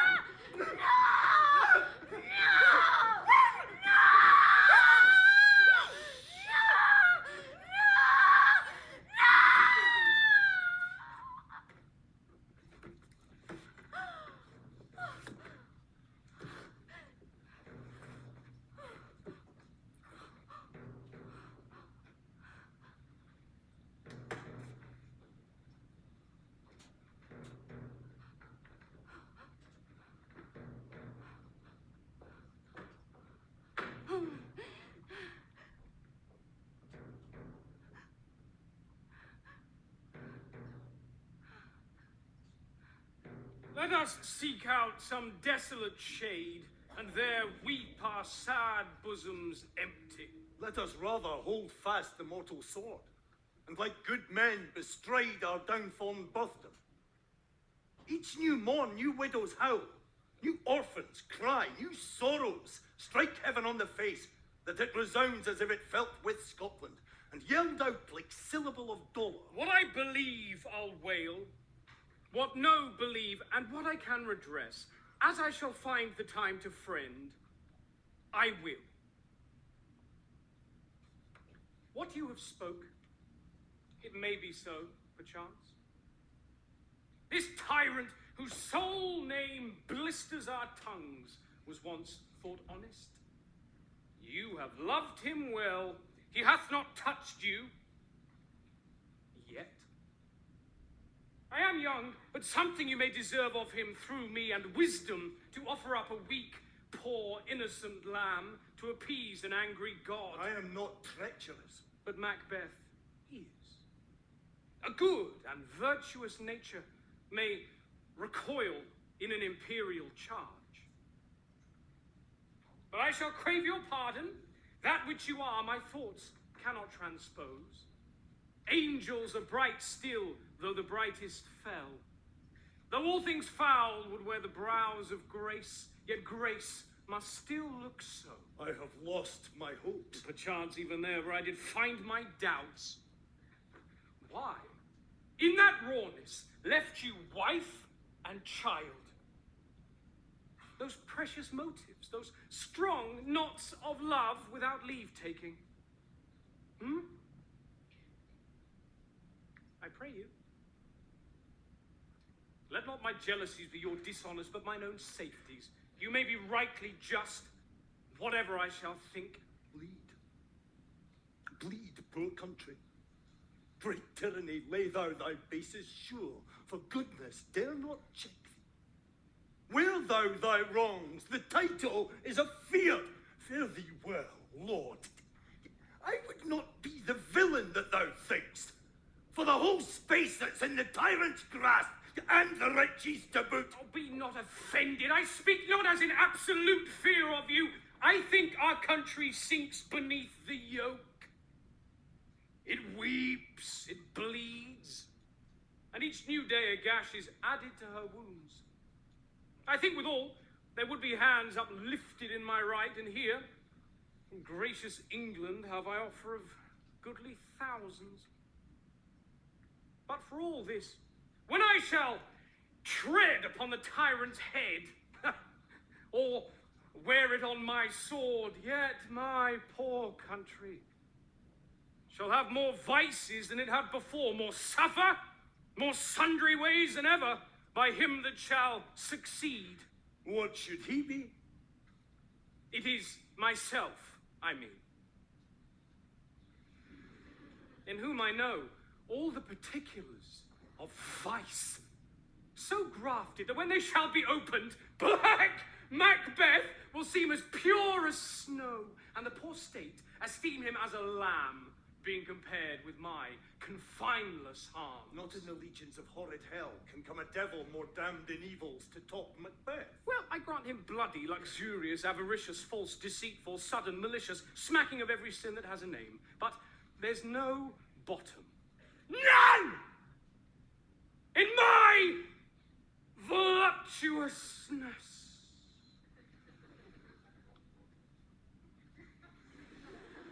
Your wives, your daughters, your matrons and your maids, could not fill up the cistern of my lust and my desires. All continent impediments would all bear that did oppose my will. Better Macbeth than such a one to reign. Boundless intemperance in nature is a tyranny. It hath been the untimely emptying of the happy throne and fall of many kings. But fear not yet to take upon you what is yours. You may convey your pleasures in a spacious plenty, and yet seem cold. The time you may so hoodwinked. We have willing dames enough. With this, there grows, in my most ill-composed affection, such a staunchless avarice, that were I king, I should cut off the nobles for their lands, desire his jewels,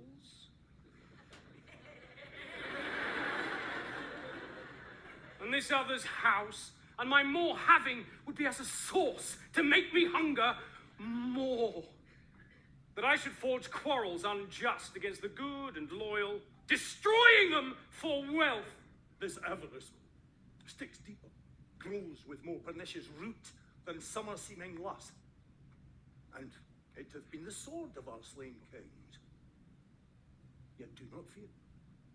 Scotland hath foisons to fill up your will of your mere own. All these are portable with other graces weighed. But I have none. The king becoming graces as justice, verity, temperance, stableness, bounty, perseverance, mercy, lowliness, devotion, patience, courage, fortitude. No, I have no relish of them, but abound in the division of each several crime, acting in many ways. Nay, had I power, I should pour the sweet milk of concord into hell! Uproar the universal peace, confound all unity on earth. If such a one be fit to govern, speak, I am as I have spoken. Fit to govern? No, not to live! Ah, nation miserable! With an untitled tyrant, bloody sceptred, when shalt thou see thy wholesome days again? Since that the truest issue of thy throne, by his own interdiction, stands accused and does blaspheme his breed. Thy royal father was a most sainted king, the queen that bore thee, often upon her knees and on her feet, died every day she lived. Fare thee well. These evils thou repeatst upon thyself hath banished me from Scotland.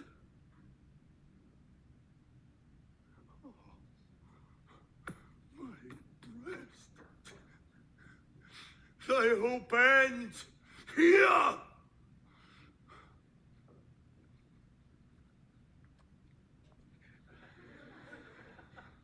Macduff, this noble passion, child of integrity, hath from my soul wiped the black scruples, reconciled my thoughts to thy good truth and honor. Devilish Macbeth, by many of these trains, has sought to win me into his power, and modest wisdom plucks me from over-credulous haste. But God above, deal between thee and me. For even now I put myself to thy direction and unspeak mine own detraction. I here abjure the taints and blames I laid upon myself for strangers to my nature.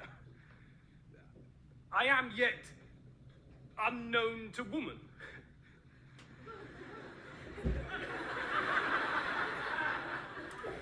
Never was forsworn, scarcely have coveted what was mine own. At no time broke my faith, would not betray the devil to his fellow, and delight no less in truth than life.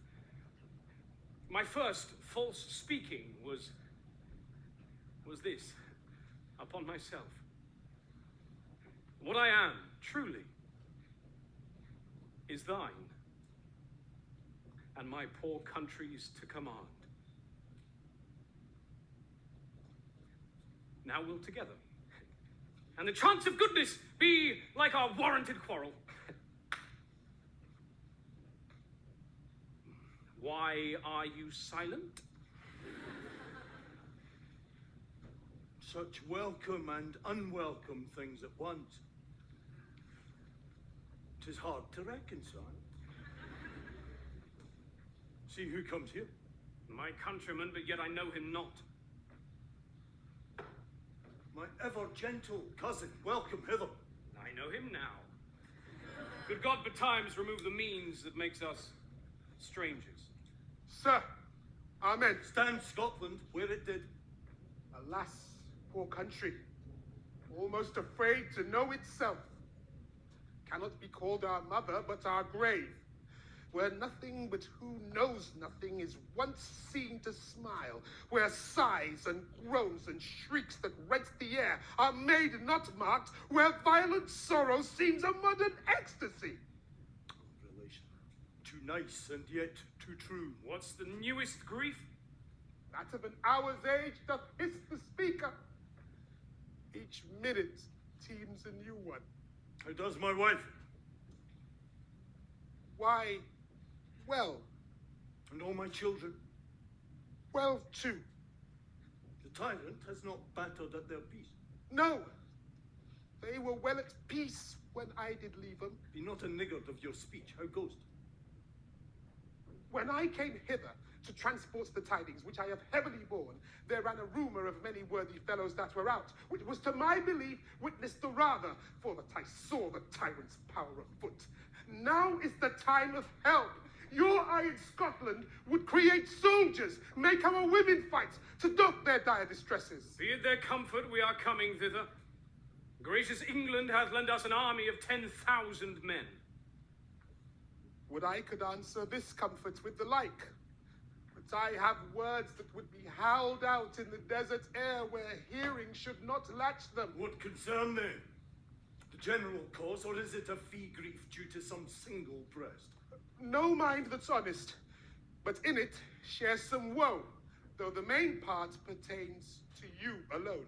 If it be mine, keep it not from me. Quickly, let me have it. Let not your ears despise my tongue forever, which shall possess them with the heaviest sound that ever yet they heard.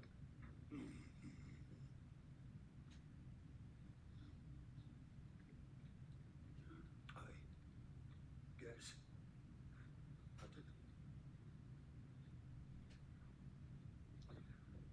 Your castle is surprised, your wife and babes savagely slaughtered, to relate the manner whereon the quarry of these murdered deer, to add the death of you. Merciful heaven. What man? Ne'er pull your hat upon your brows. Give sorrow words. The grief that does not speak whispers the o'erfraught heart and bids it break. My children, too. Wife, children, servants, all that could be found. And I must be from thence. My wife killed, too. I have said. Be comforted. Let's make us medicines of our great revenge to cure this deadly grief. He has no children. Oh, my pretty ones. Did you say, oh? Oh. Hell cow! Oh. All my pretty chickens and their dam at one fell swoop. Dispute it like a man. I shall do so, but I must also feel it as a man. I cannot but remember such things were most precious to me. Did heaven look on and would not take their part? Sinful Macbeth. They were all struck for thee, not for their own demerits, but for mine fell slaughter on their souls.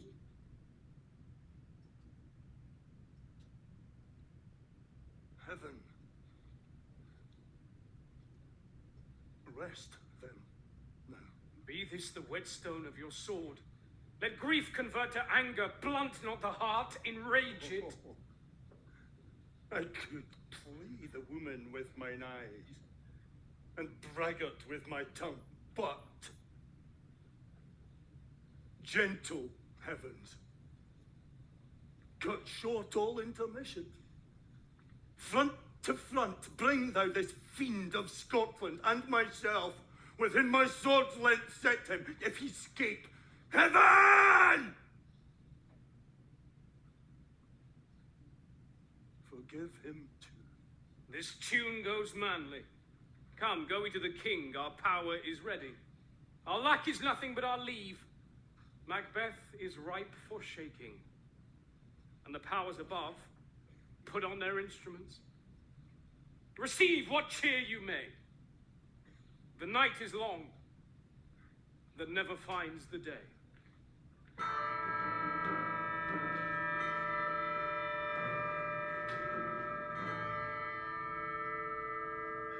When was it she last walked? Since His Majesty went into the field, I have seen her rise from her bed, throw her nightgown upon her, unlock her closet, take forth paper, fold it, write upon it, read it, afterwards seal it, and again return to bed, yet all of this in a most fast sleep.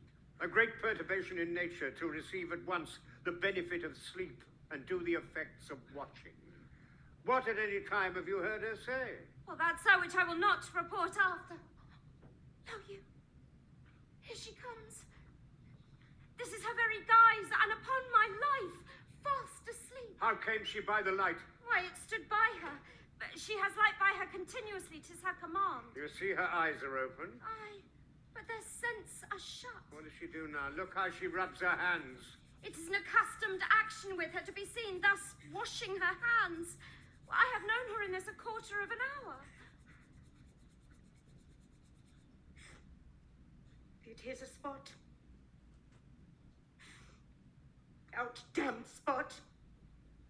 Out, I say. 1, 2. Why then 'tis time to do it. Hell is murky! Fie, my lord, fie. A soldier and a feared. What need we fear? Who knows it? When none can call our power to account. Yet who would have thought the old man to have had so much blood in him? Do you mark that? The Thane of Fife had a wife. Where is she now?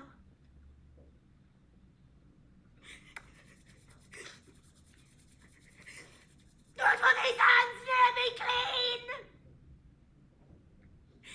No more of that, my lord, no more of that. You mar all with this starting. Go to. You've known what you should not. She has spoke what she should not, I am sure of it. I heaven knows what she has known.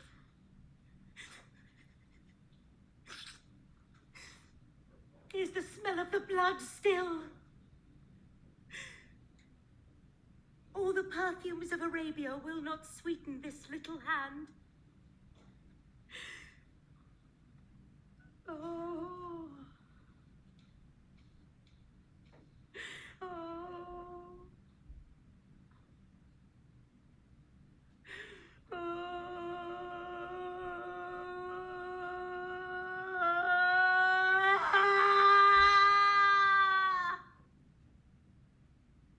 I would not have such a heart in my bosom for the dignity of the whole body. Wash your hands. Put on your nightgown. Look not so pale. I tell you yet again, Banquo's buried. He cannot come out on his grave. To bed, to bed. There's knocking at the gate. Come, come, come. Give me your hand.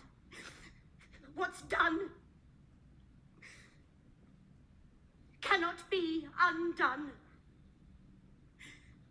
To bed, to bed, to bed. Will she go now to bed? Directly. Foul whisperings are abroad.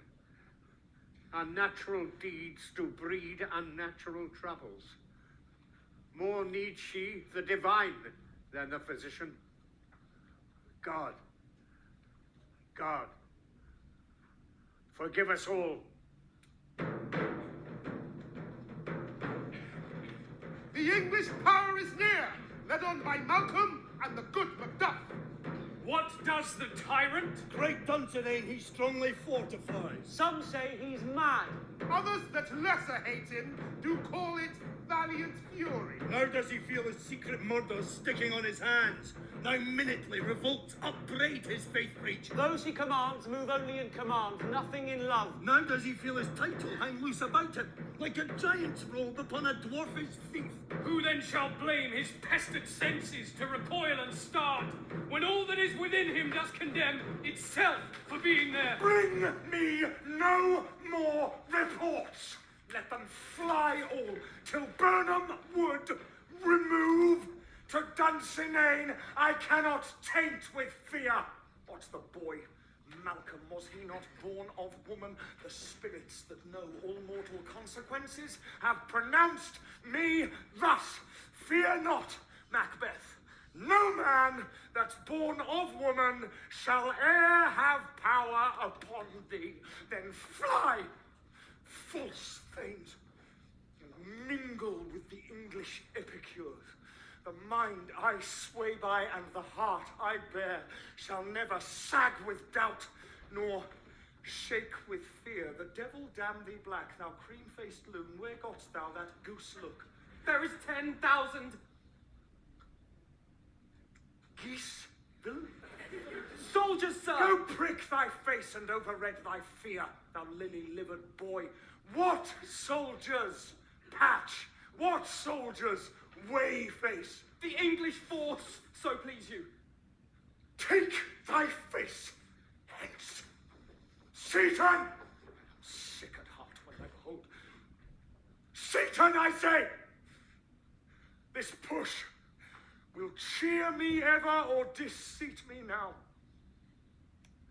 I have lived long enough, my way of life is fallen into the sear, the yellow leaf, and that which should accompany old age as honor, love, obedience, troops of friends, I must not look to have, but in their stead, curses, not loud, but deep, mouth honor, breath which the poor heart would fain deny and dare not. Satan! What's your gracious pleasure? What needs more? All is confirmed, my lord, that was reported. I'll fight till from my bones my flesh be hacked. Give me my armor. 'Tis not needed yet.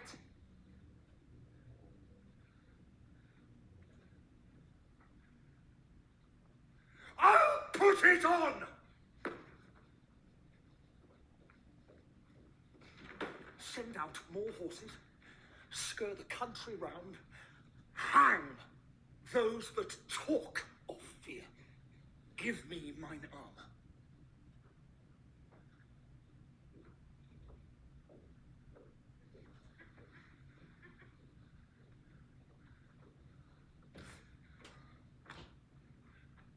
How does your patient, Doctor? Not so sick, my lord, but she is troubled with thick-coming fancies which keep her from her rest.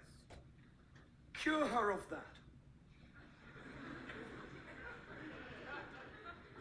Canst thou not minister to a mind diseased? Pluck from the memory a rooted sorrow. Raise out the written troubles of the brain, and with some sweet oblivious antidote cleanse the stuffed bosom of that perilous stuff which weighs upon the heart. Therein, my lord, the patient must minister to himself. Throw physic to the dogs! Oh, none of it. Come, put mine armor on. Give me my staff.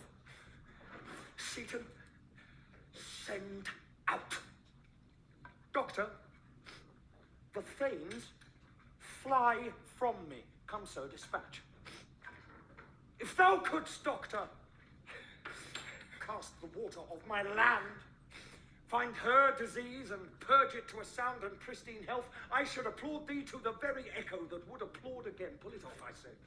What rhubarb sinner and what purgative drug would scour these English hence? Huh? Hearest thou of them? Aye, my good lord. Bring it after me.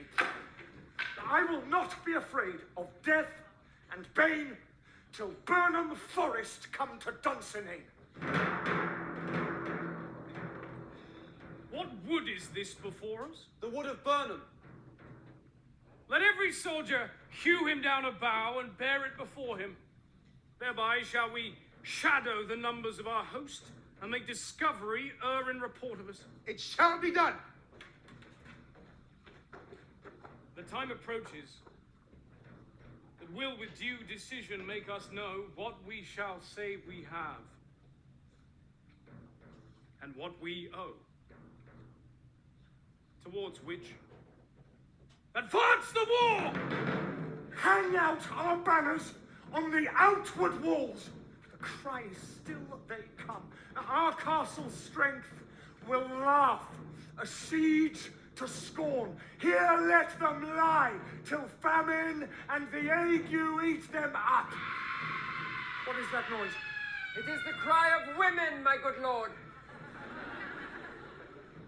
I have almost forgot the taste of fears.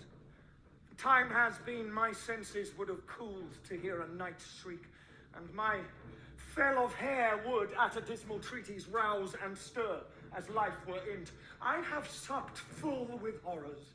Direness, familiar to my slaughterous thoughts, cannot once start me. Wherefore was that cry? The queen, my lord, is dead.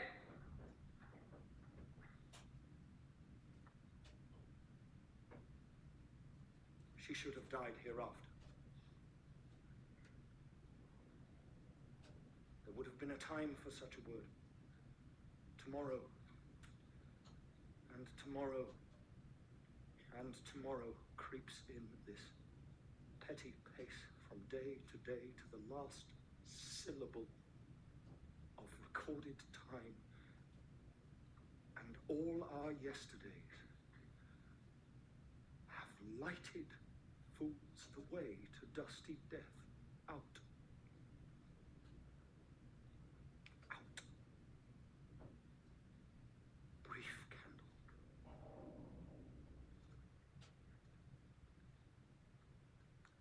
Life's but a walking shadow. A poor player that struts and frets his hour upon the stage and then is heard no more. It is a tale told by an idiot, full of sound and fury, signifying nothing.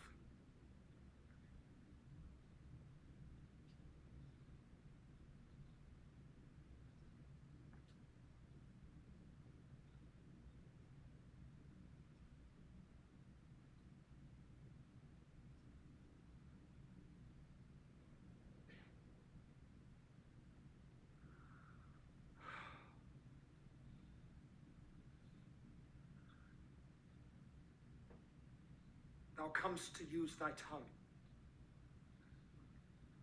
thy story, quickly. Gracious, my lord. Gracious, my lord. I should report that which I say I saw, but know not how to do it. Well, say, sir.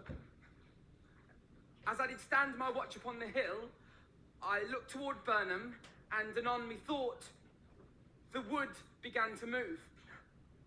Liar and slave! Let me endure your wrath if it be not so. Within this 3 mile may you see it coming.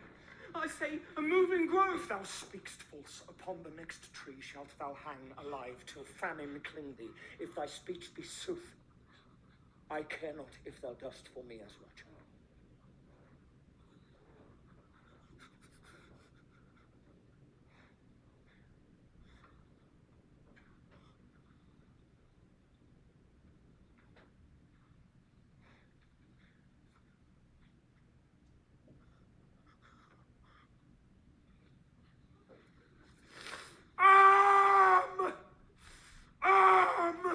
And out! Begin to be aweary of the sun, and wish the estate of the world were now undone. Ring the alarum bell, blow winds, come rack. At least we'll die with harness on our back.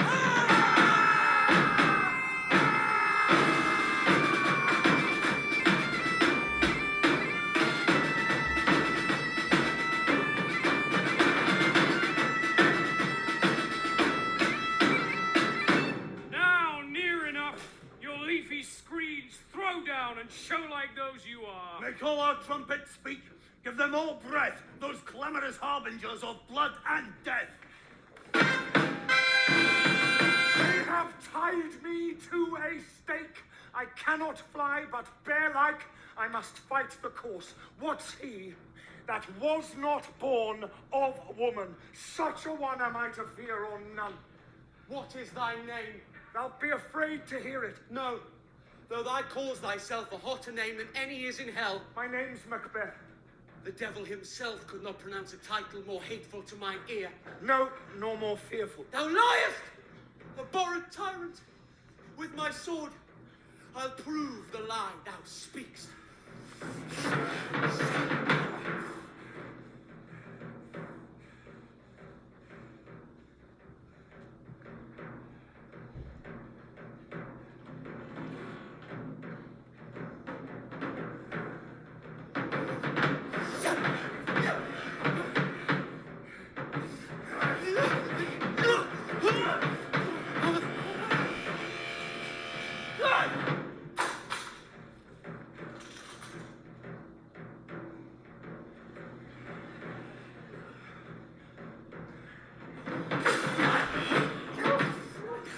Thou wast born of woman. But swords I smile at, weapons laugh to scorn, brandished by man that's of a woman born. That way the noise is. Tyrant, show thy face! If thou be slain, and with no stroke of mine, my wife and children's ghosts will haunt me still. I cannot strike at wretched terms, whose arms are hired to bear their staves. Either thou, Macbeth, or else my sword with an unbattered edge I sheathe again undeeded. Let me find him, Fortune, and more I beg not. Why should I play the Roman fool and die upon my sword, whiles I see lives, the gashes do better upon them?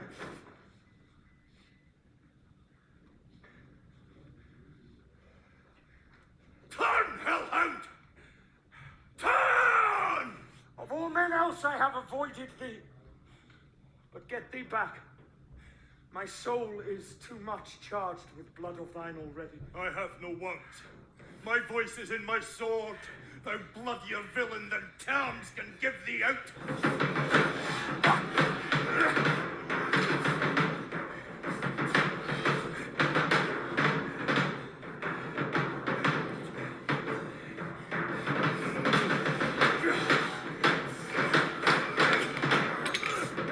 Thou losest labour.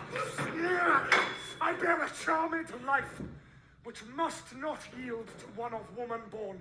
To spare thy charm, and let the angel whom thou still hast served tell thee Macduff was from his mother's womb untimely ripped. Accursed be the tongue that tells me so, for it hath cowed my better part of man.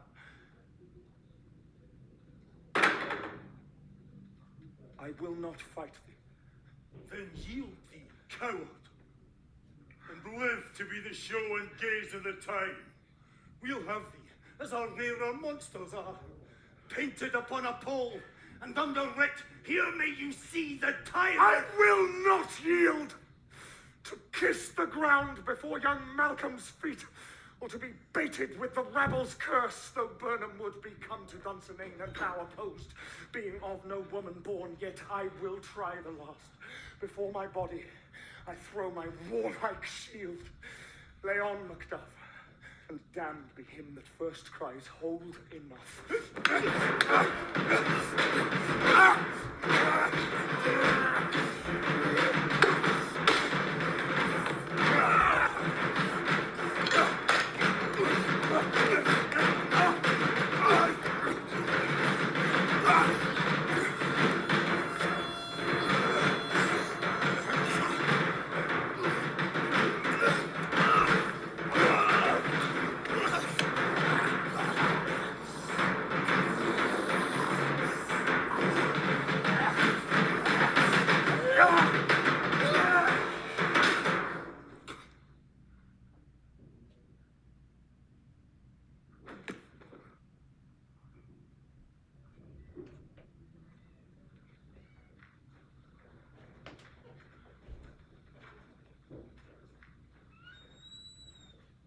Hail, King, for so thou art. Behold where stands the usurper's cursed head. The time is free. And see thee compassed with thy kingdom's pearl, that speak my salutation in their mind, whose voices I desire aloud with mine. Hail, King of Scotland! Hail, King of Scotland! We shall not spend a large expense of time before we reckon with your several loves and make us even with you. My thanes and kinsmen henceforth be earls, the first that ever Scotland in such an honour named. What's more to do, which would be planted newly with the time, as calling home our exiled friends abroad that fled the snares of watchful tyranny, producing forth the cruel ministers of this dead butcher and his fiend-like queen, who, as 'tis thought, by self and violent hands, took off her life.